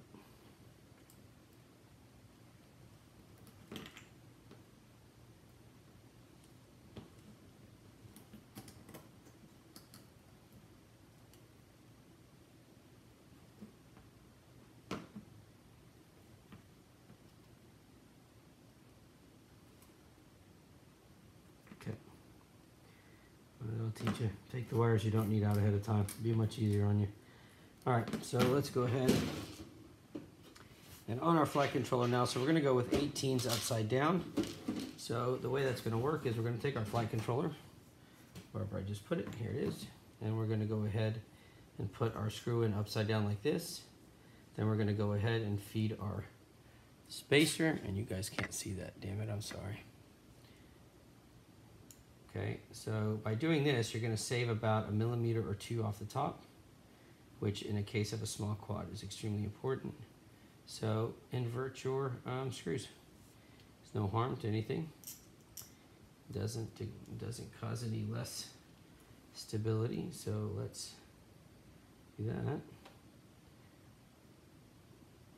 And these are the little things that you do to shave off, you know, a couple millimeters here and there.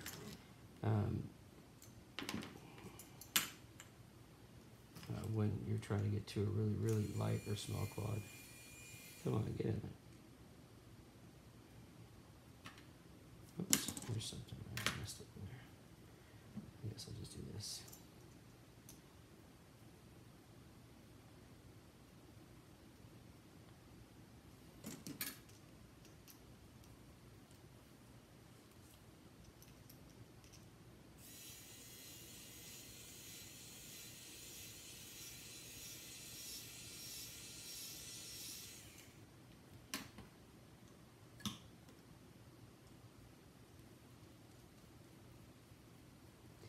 Alright, 2 more. Oh, there's another one in here, god darn.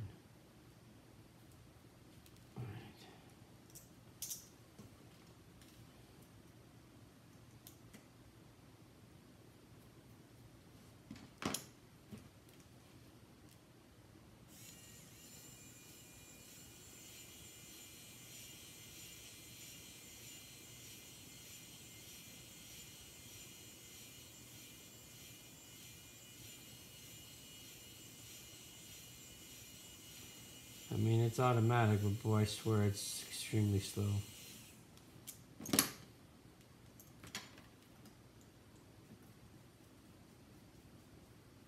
Alright, last one.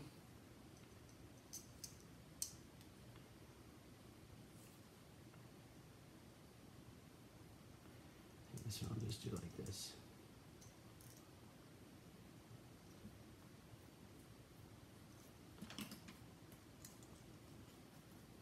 Alright, so with the board inverted like this, or the screws I mean inverted on the board, we can now go to the ESC, snap everything in properly, take out the one that we don't need down here. So let me get rid of this real quick.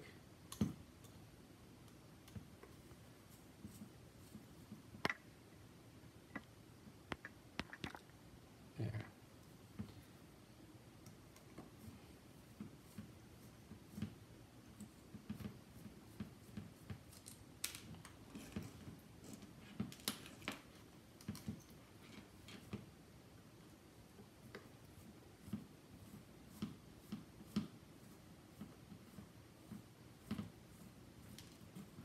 Alright, put the screws back in the drawer. And now we will lay this down in here.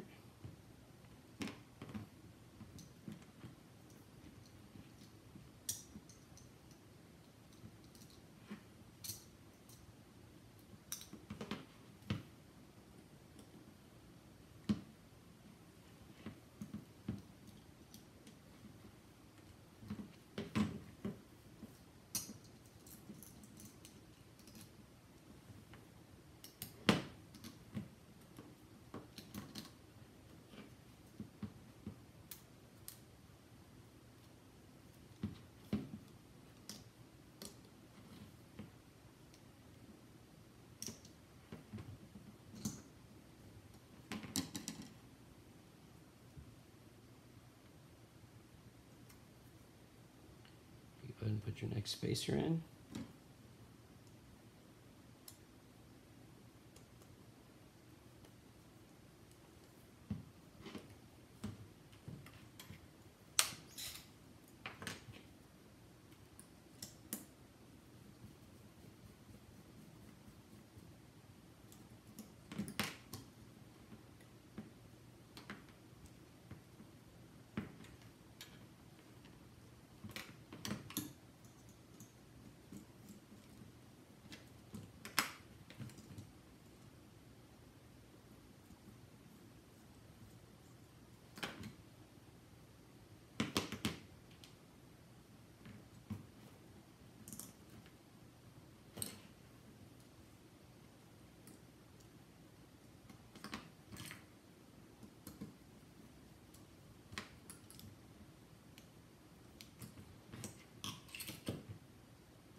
Yeah, I've only burned about a few, I don't know, I'm sure I'm in the 300-400 board range now of how many boards I've fried along the way. So, but I appreciate it. I take that as a nice compliment.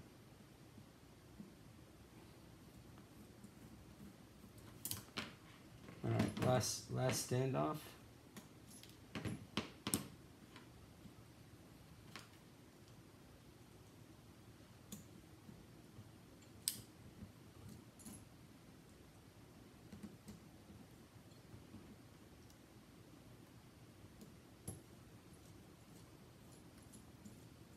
Alright, there we go.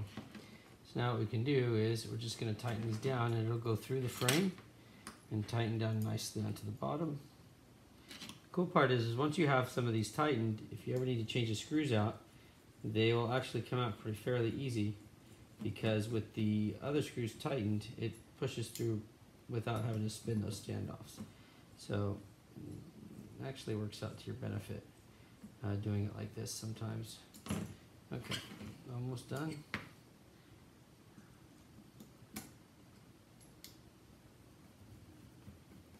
Okay, I'm going to stop right there and see if I can get these two to pop right through there. Yep. And now we'll finish these two.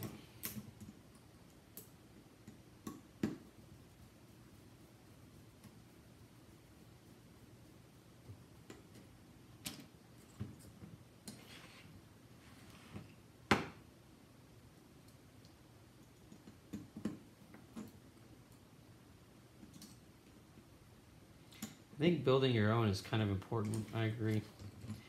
You know, sometimes it's important to build it, but sometimes the risk, you know, or time constraints. I mean, you know, not everybody's got time to build a quad and troubleshoot.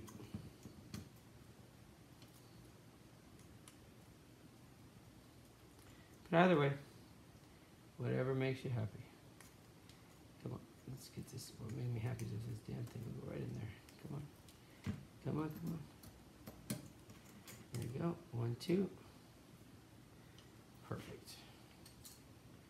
Look at this one. There it is.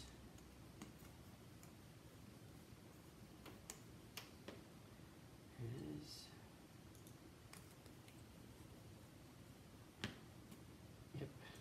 And our last one right here.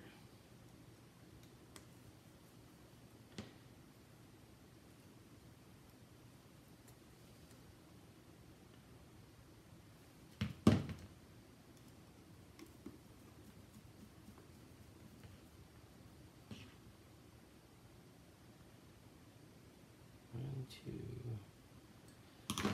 All right, yeah, let's try some of these smaller fasteners here. Oh, I see what happened. This blue one is shorter than the rest of them.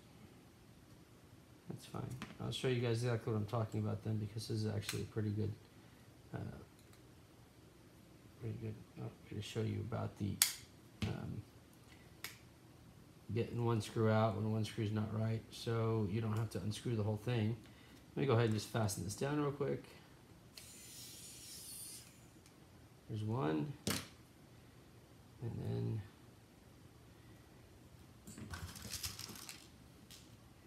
two.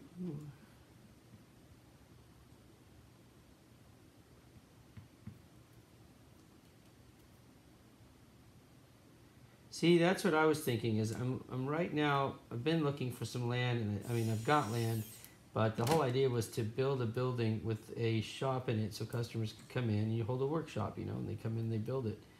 I like that idea. So hopefully we can get going with that soon.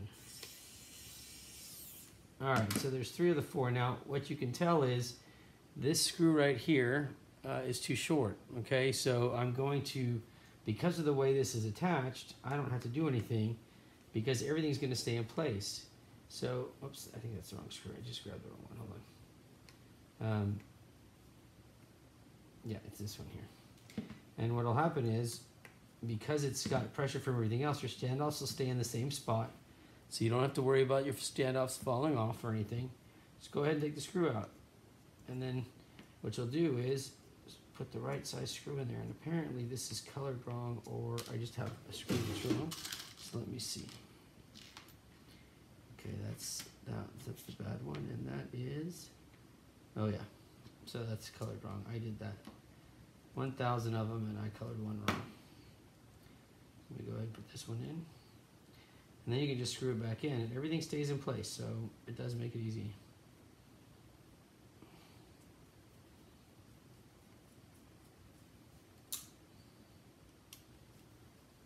Okay, this one I'll just throw out, and this one I'll put back, and there you go. Then we have our last bit right here, and now everything's starting to take shape.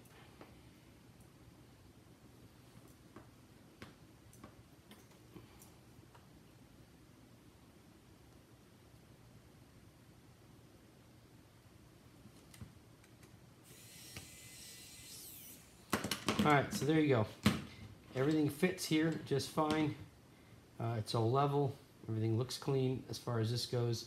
So now what we're going to do is get ready with the rest of it by getting our receiver hooked up. So we're going to go back to this view only so I can use magnifying glass. Alright, so we're very close to where we need to be. And I will just wind this wire up a little bit. And let me see, how do I want to get there?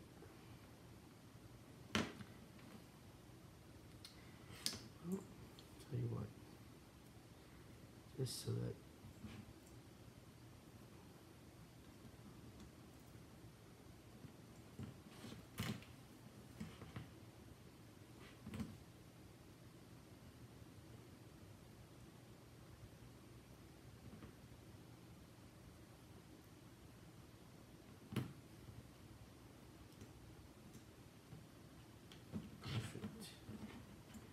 I'm going to keep this out of the way for now because we still got to do LiPo wire, but we've got 1, 2, and 3 right there. So it should be about, I'll take it that long. So let's do that. Let's do this. Or we could come this way and make it even shorter. All right, either way, let's snip these right here. And let's go ahead, strip the wires, get them tinned, and get our receiver connected.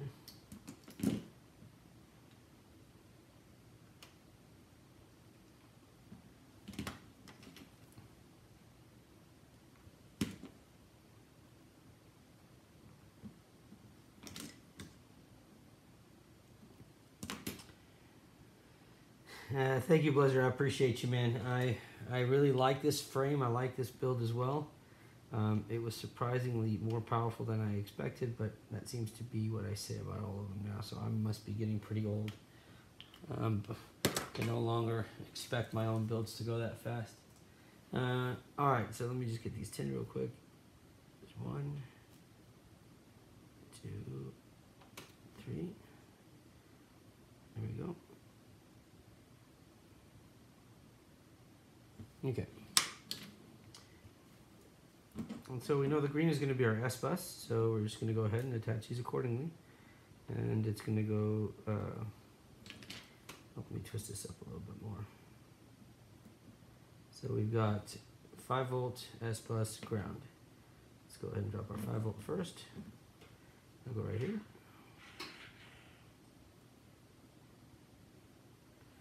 Now let's take our S bus. Oh, actually it's 5 volt ground S bus, my bad.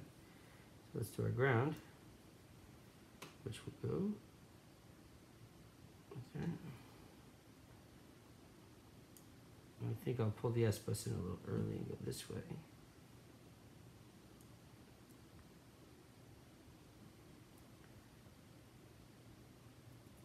And there we go. So our receiver is now wired. We can get these wires out of the way. Okay. That's right, Danny. Yours is the next one, my friend.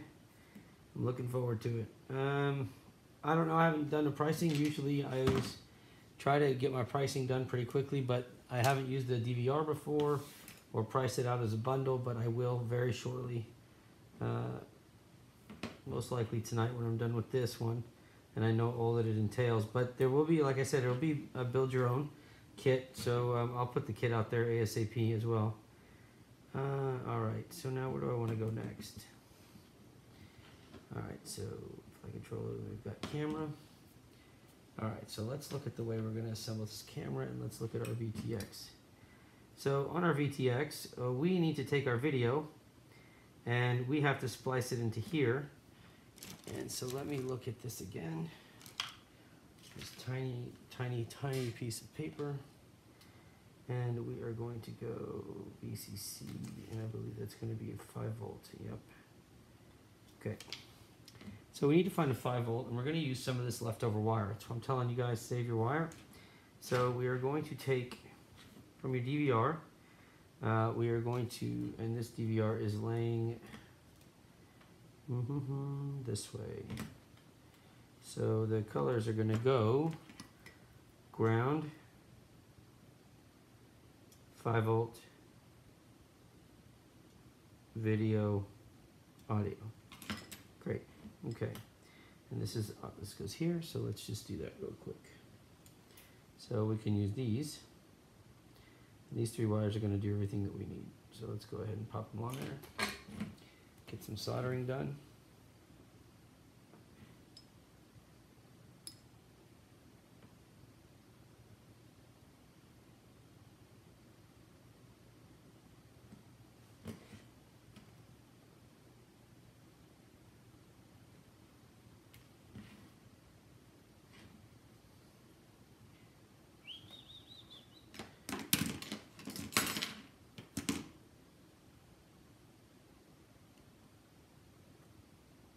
There's no room for error on this DVR.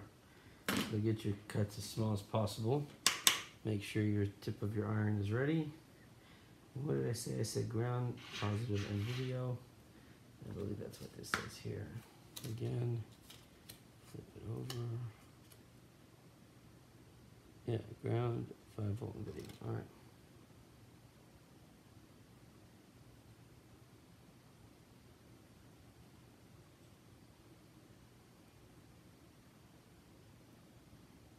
There's ground.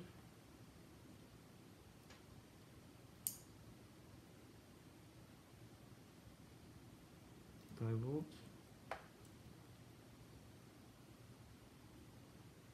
And there's video. It's done, wired, and your DVR is now finished. Okay, so, and then on here, let's see, we need a 5 volt, which I can probably boost off of the 5 volt out. That's a good idea. Let's do that. Let's go ahead and utilize the VTX for a little bit, although I have another 5 volt, but yeah, let's just try it. See how it does. We've got video.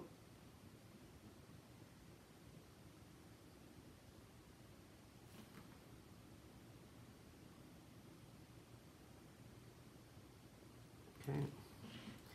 This is a pretty small connection here, so I may need to do this like this, I guess. Definitely don't need all that wire.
All right. This is going to get pre-tinned now.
Okay, so that's done. Got those done. Yeah, my Lego guys. They're awesome, right? I love them. Alright, so we've got the VTX to the DVR. I'm excited about that. Now we just need to get the video also to the camera. And that's going to come over to here. And it's going to go to right here. And then we're going to run these. And that'll take care of the VTX. So we're going to keep using some of our wire. And let me find out where I have a good link of wire here. I guess I'll take this one. I like these wires a lot. This is another FrySky set of wires. And I need to go not too far, so I will just take a little bit.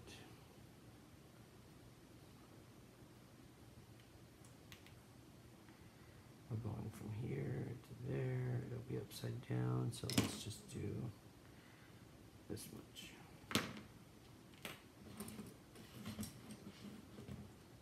Okay. Start with video.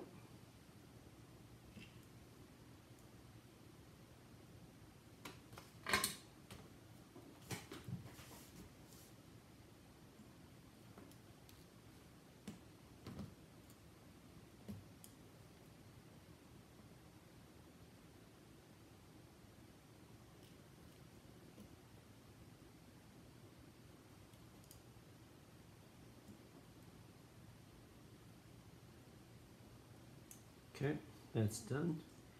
Then we'll do our power.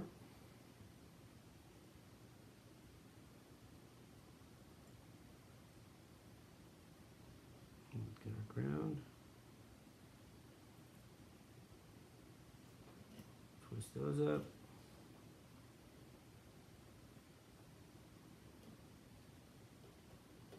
Okay. We're almost done.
finish this off here.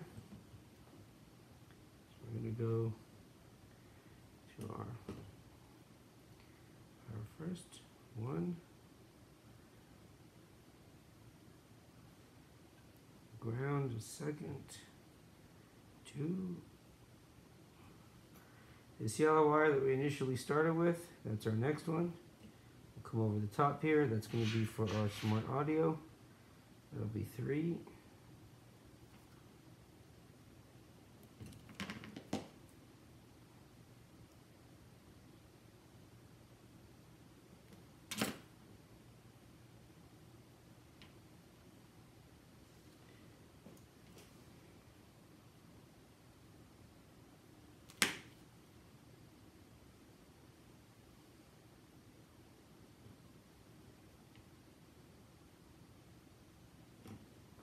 And now the tricky part is we've got to get this video on here, and I don't like the way it's looking, so let's see if I can make this work without stretching the wires too far. Because as soon as I do this one, the other one's going to want to pop off. So I got to get them both to stay. Come on. Well, it looks like it'll hold. There you go. So let's clean that up, put some glue on it. The audio and videos, or the video's done. Go ahead, some glue to hold that. Yeah, I'm running Betaflight. Yes, sir.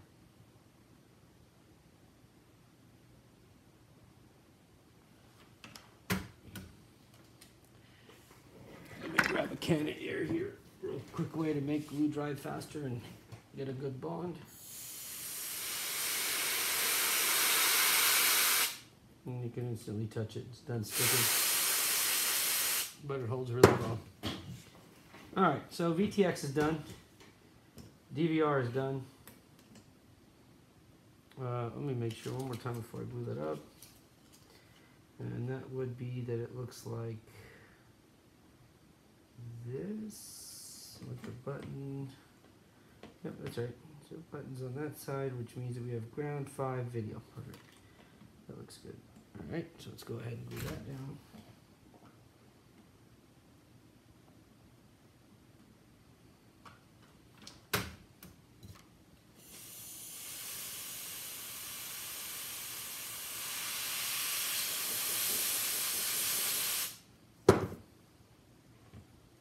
Okay. Coming to the finish line. There we go. At the very least, we can power it up and make sure nothing explodes.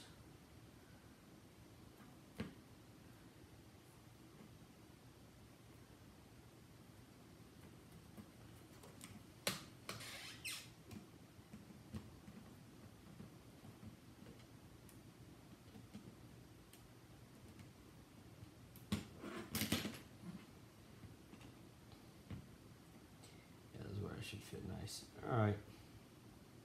So now that we've got that, let's get our VTX, and that is going to be our caddx.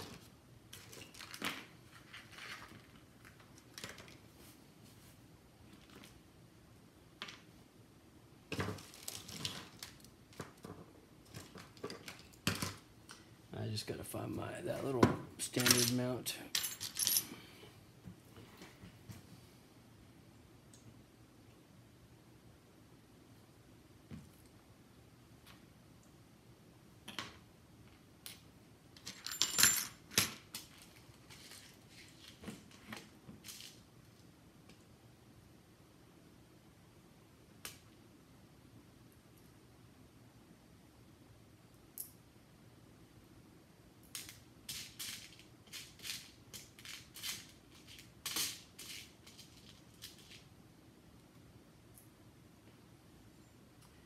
See how these fit.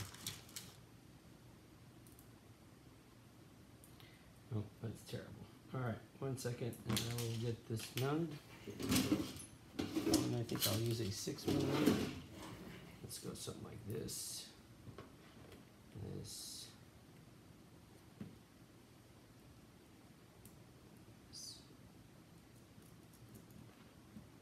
Okay.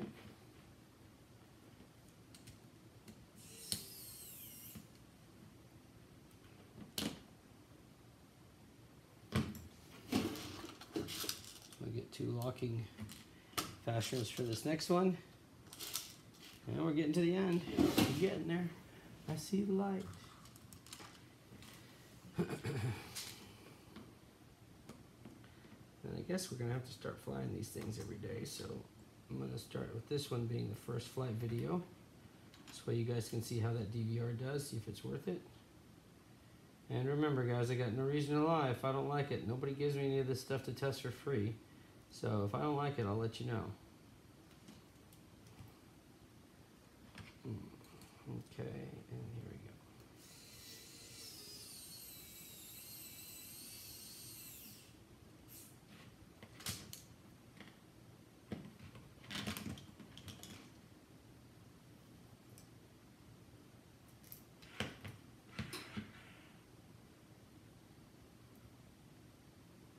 Okay.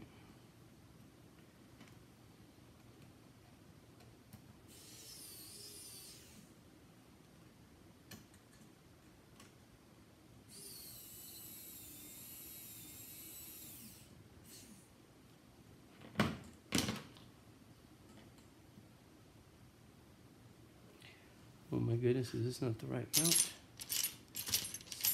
Sun. Yep.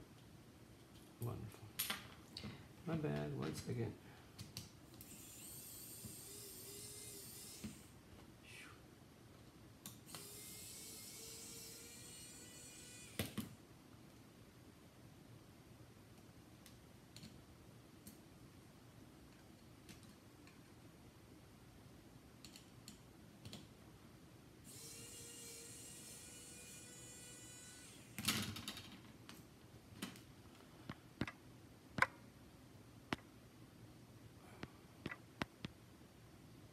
There we go.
Alright, now that I got the right mount, get the camera done.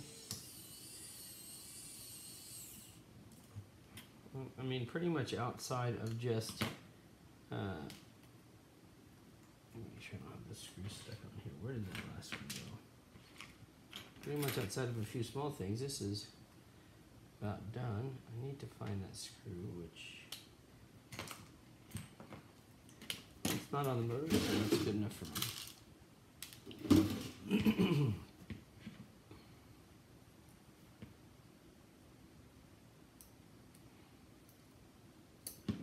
Alright, last one.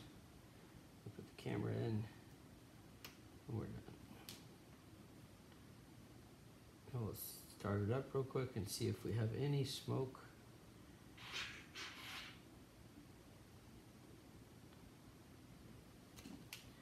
Let's hope.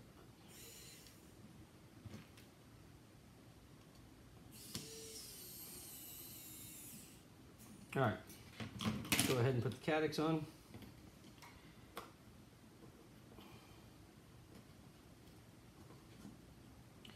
Oh yeah, that's a nice fit. See, that's what it's gonna look like. It looks pretty good. Let's go ahead and get the screws for it.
Okay, so 5-volt ground. So we've got this like this pretty much. Let's make sure that fits. Should go perfect like this. And then we'll cut the wires and begin recording to DVR.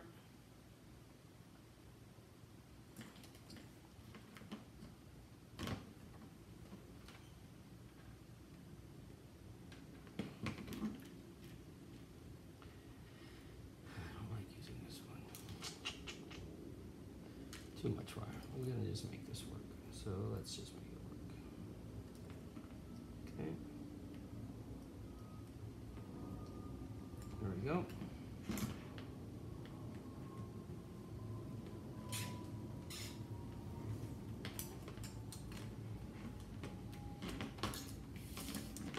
Okay, now back to the one angle only because I need the magnifying glass.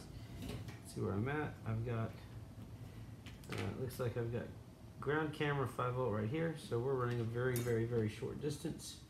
So let's just pop it down right there.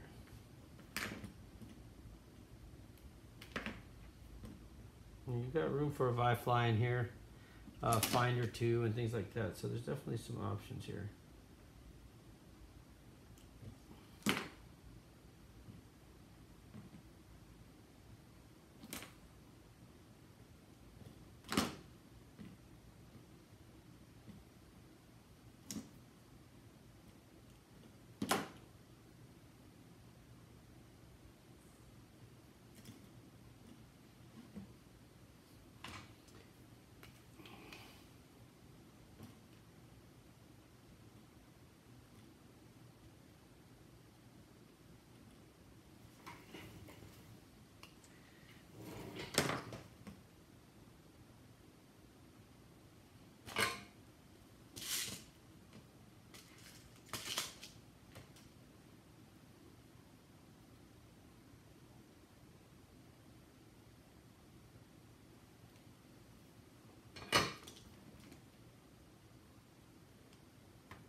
Okay, get that attached.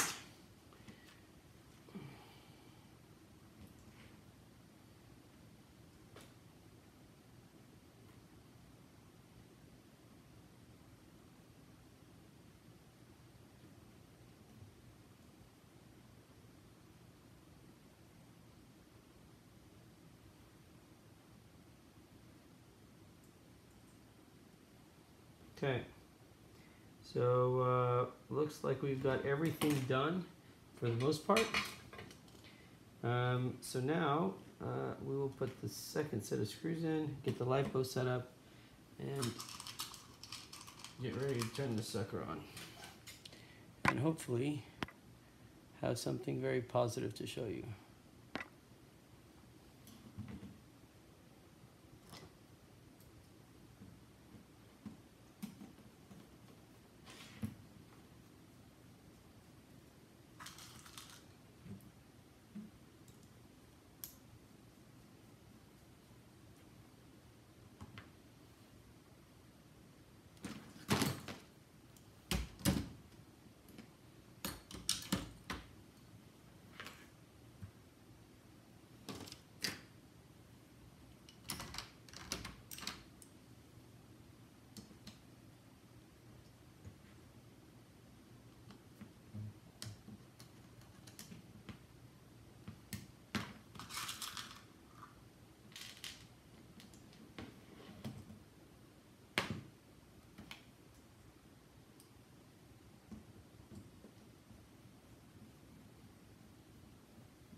Alrighty, let's see. Got a couple more screws here for the motors, and this thing can get closed up.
Okay.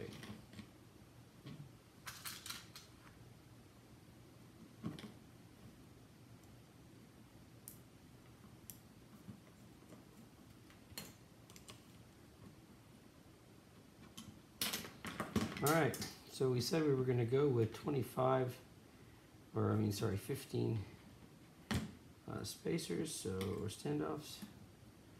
So let me just check the rest of this out real quick and make sure everything else looks good. Let me turn this just a little bit. Keep those wires somewhat twisted. It's going to sit like this. It's going to come up. That should look good. All right, so now I need to do a volt test on this real quick. Make sure nothing's grounded. Let's see where we're at.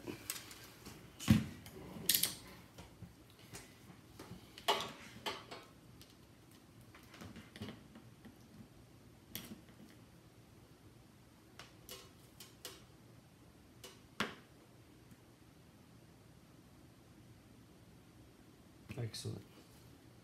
So far so good. Now let's just get, let me see. I'm gonna grab a different connector this time. It's not, let me see. Only because I want to screw around with this a little bit. So don't judge me on what I'm about to do next. But I want to see what the JST will do. I usually put XT60s on here, but just for the giggles of it, I want to try JST. So hold on.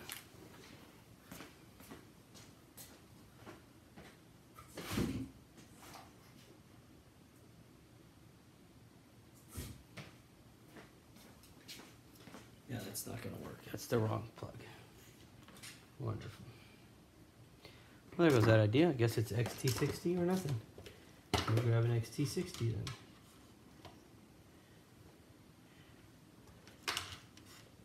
There we go.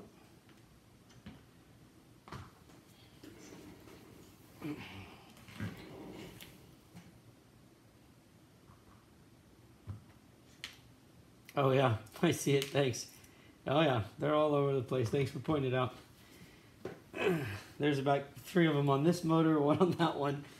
Oh, thanks man. Good eyes. All right, so let's see what we got.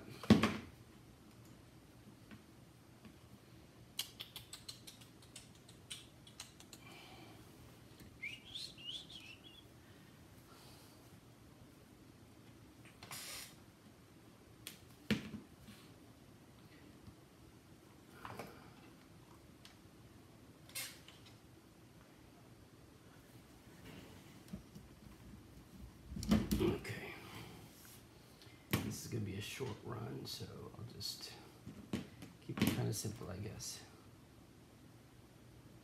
Yeah, they do. I've really, honestly, I've never used JST because the wires are really too small, and so the resistance is there, but I just went through my inventory and found like 30 brand new batteries with JST, like 2-cell and 3-cell. I'm like, oh crap, I might as well try to use them, but nah, it's too much of a pain. I'm not gonna worry about it. I had a wild hair for a second, and then I realized that both ends are female, so it's not gonna help.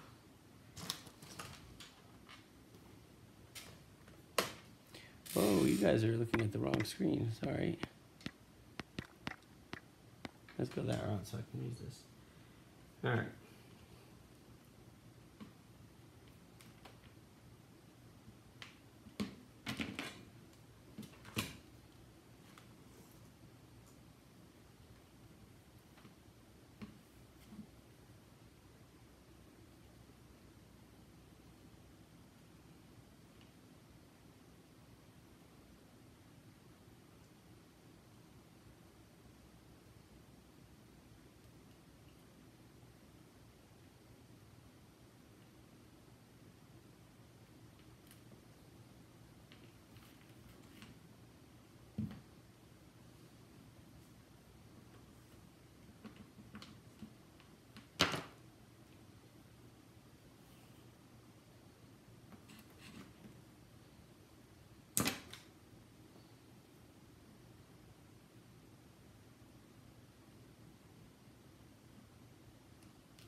Alright, there's our XT60.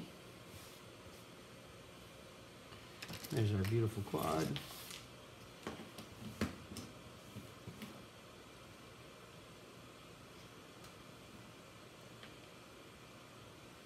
And there is our connection that we need to make, so let's go ahead and do that.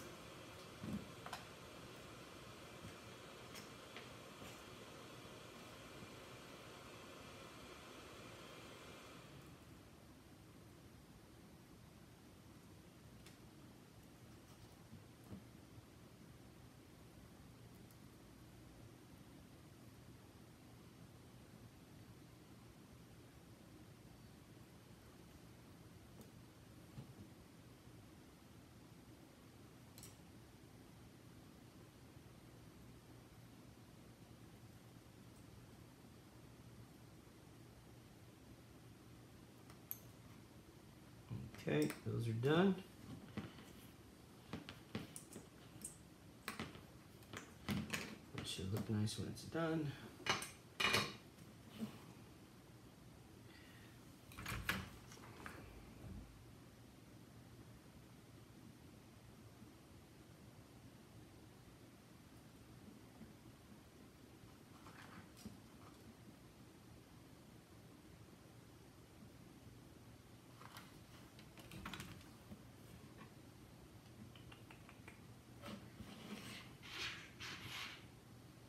All right, now for here,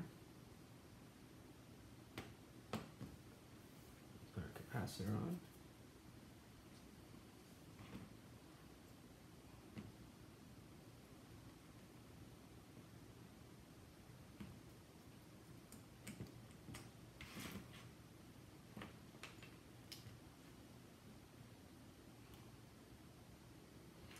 All right, so in this case, what I think I'm going to do, and I'm pretty sure I have the room to actually do it in here. I could put it right here, and that would sit pretty nice. I think there's, but you know what? No, the spacers are going to go right there. All right. So here's what I'm going to do. I'm going to take this cap, and go ahead and put it in a little sleeve here.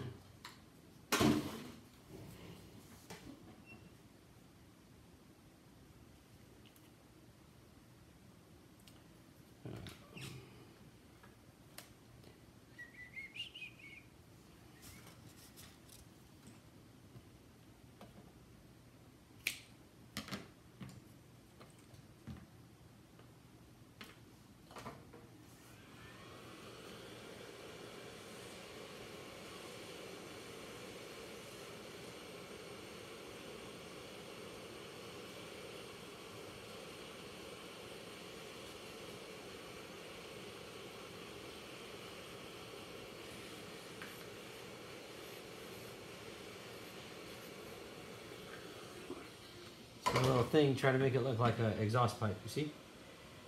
It's kind of neat. But anyways, it's just kind of a... yeah, and for the ESCs itself, I mean, it just helps across the board now. Helps to eliminate damage, actually. And believe it or not,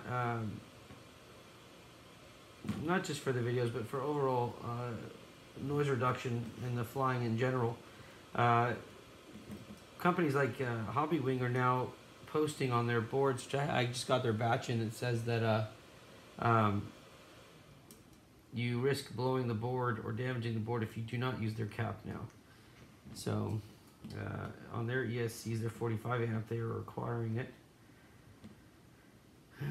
with or without the VTX. So let's see, I think I will put this just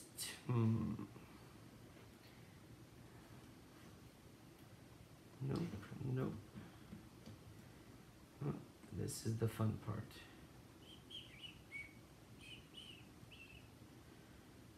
I'd like to put it like right here, but there's no, I didn't prepare for that.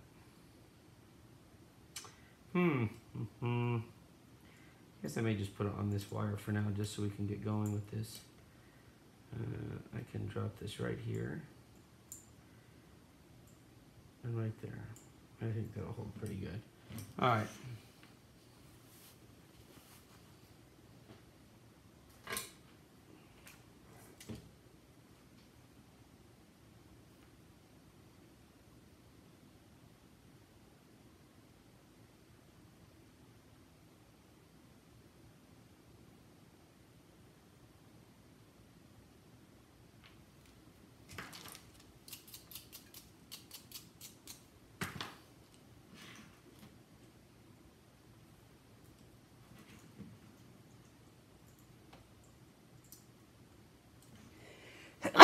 Excuse me.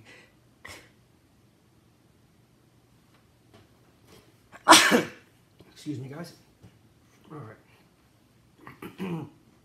Whew.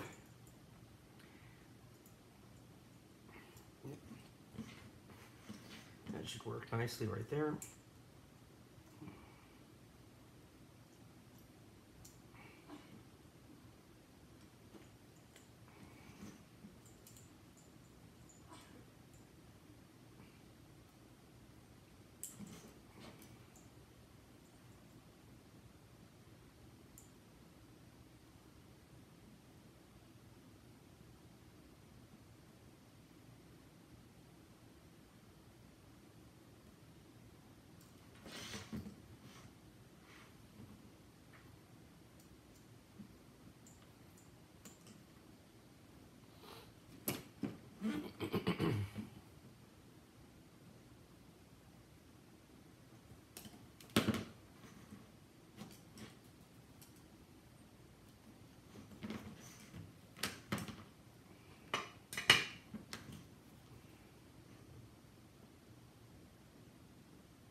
There you go.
12, 15.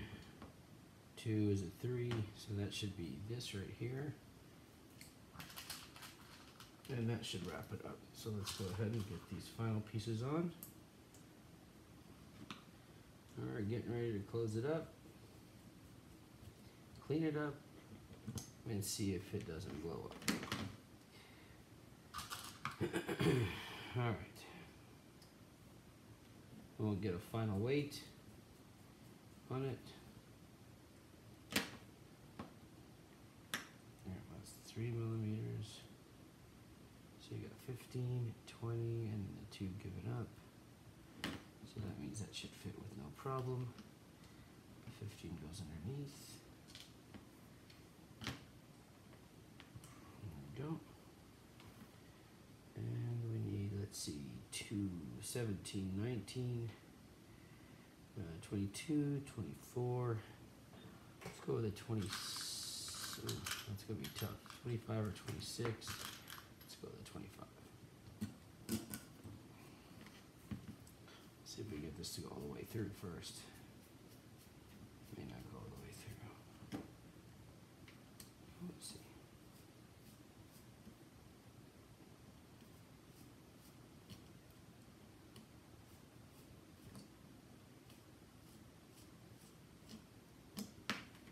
Nope.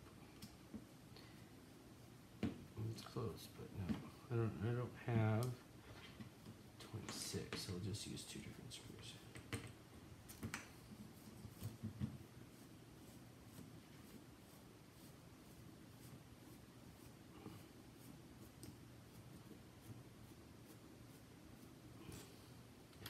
Let's use a, let's see, 2, 4, 7.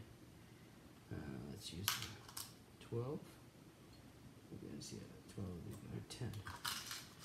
10 would be good. Alright, this is it. 2 more screws and this sucker is finished. 10's not that good actually. That'll work for now. Let's get one more. 15. One more 3 millimeter. And let's get this job done.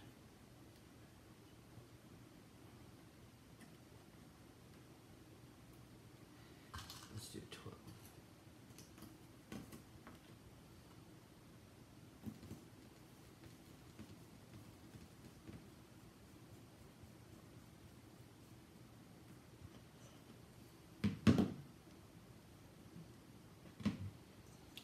We can go with like a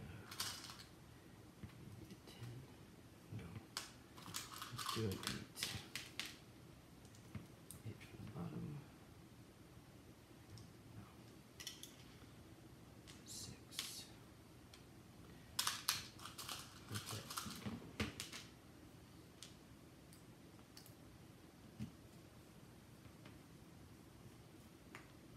There's 1.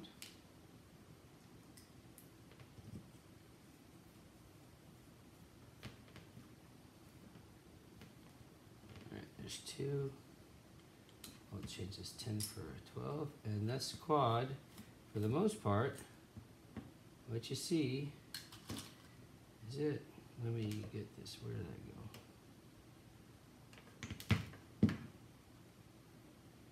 So let's put this on here.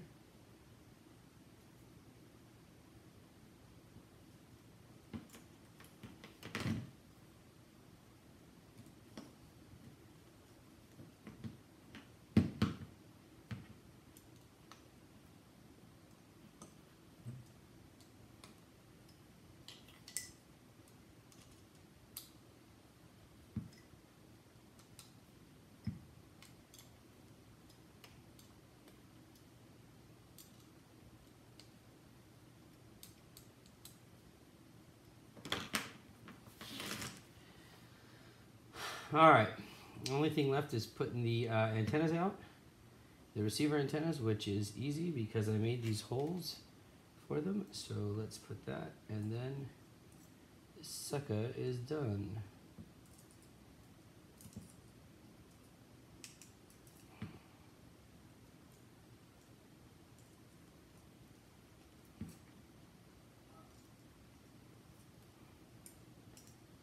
Lord, come on already.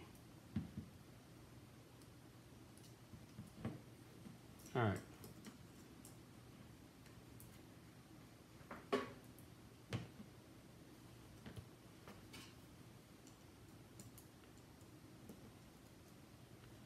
There's one and there's the other.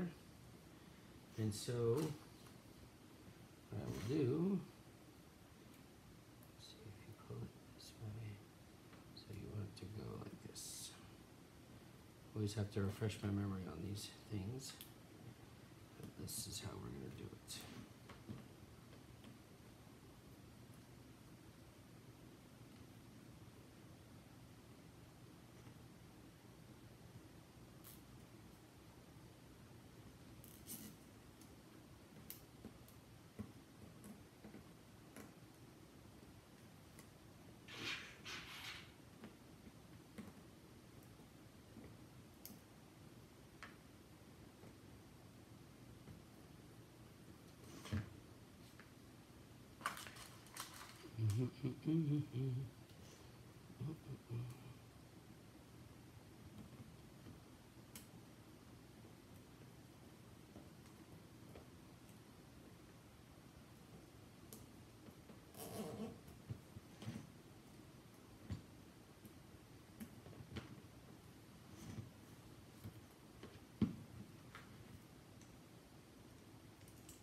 Patience for that. Let's find another set of tweezers here.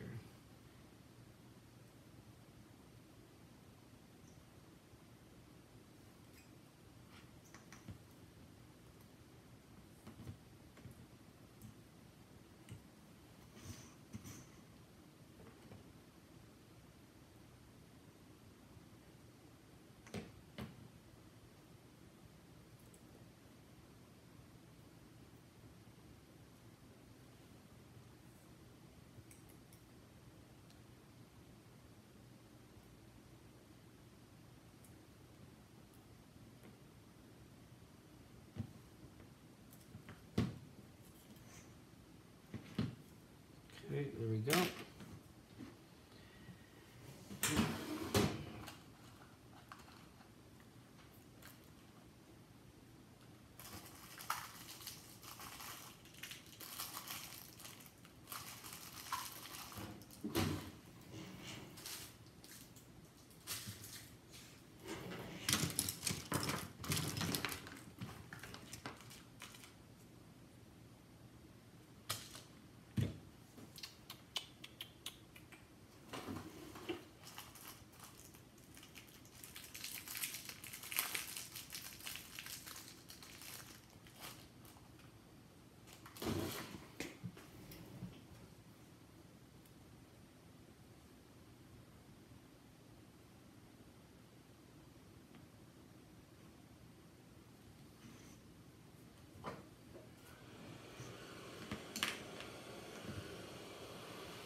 Okay, time to get, time to see if this thing's any shorts. So, no laughing, please.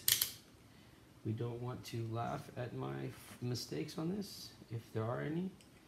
But let me switch this camera now. So let's do this. Nope, it's that one. There you go. All right, so this is it. After, I don't know, we started around 10:30. It's now 1:30, so about 3 hours. But this is the Banshee-M345 version 1. It's got on the back, there's your DVR, there's your VTX. Here is your, well, let me turn it this way because the capacitor's in the way.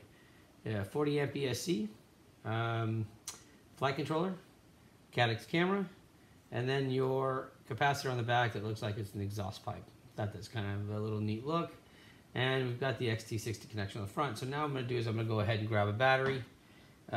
Shit. Yeah, no pressure. Don't. You're jinxing me.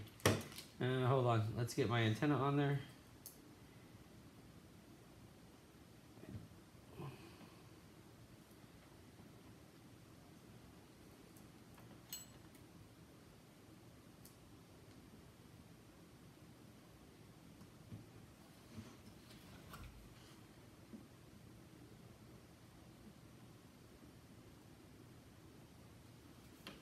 All right, so let's go and see.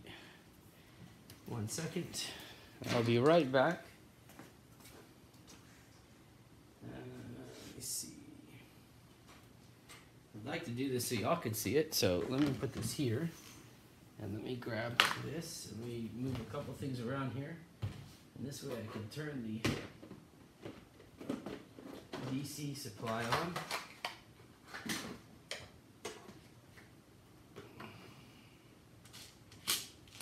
Just have to move a few things around, that's all. Sorry.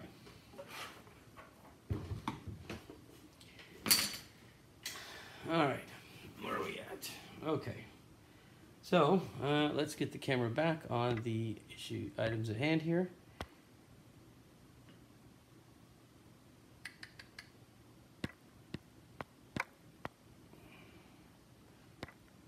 Hey, there I am. Where's my ugly mug? And you've got the quad. I'm gonna get all this other crap out of the way. We're gonna do a lot of prayer because I cannot afford for this to not go well. But it would be my luck. I'm on a running streak of things happening live. So here we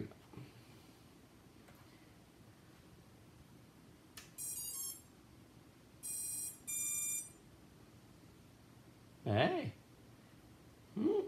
There's that. Looks like a beautiful sound. Got VTX light on. Got lights everywhere. Let's go and got DVR lights on the bottom too. That's pretty cool. Haven't used that yet, so it's all new to me. Let's go grab some FPV goggles and see if we've got video.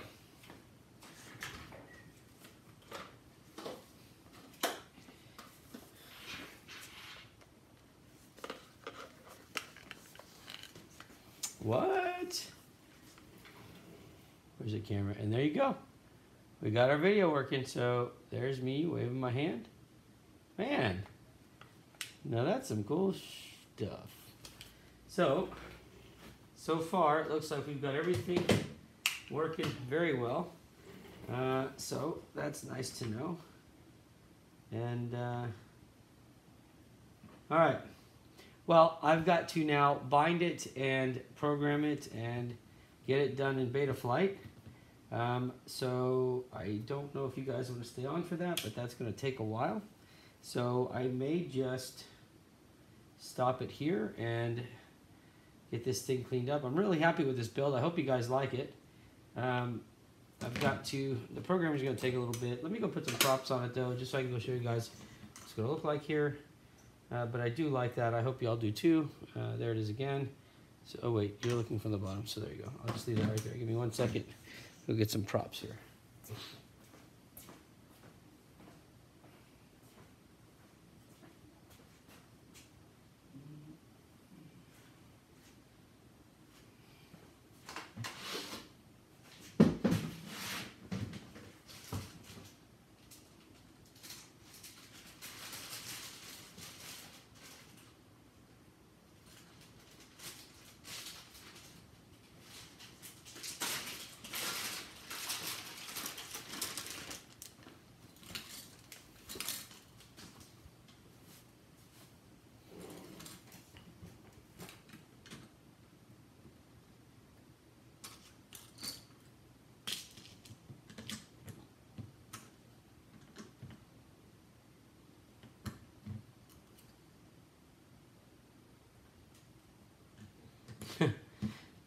Thanks, man. I'm glad you guys like it.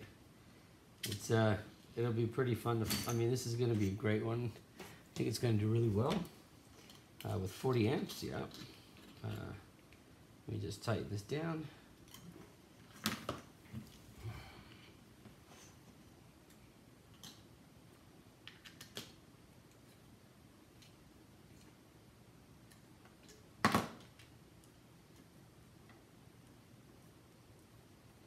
Oh, I've got to get a weight on this too, don't I?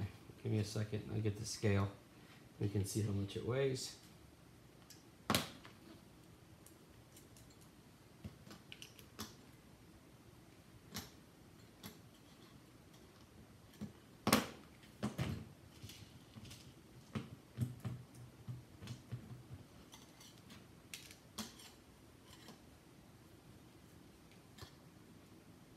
All right. So, let's go and see. Let's go grab a scale. I'll be right back.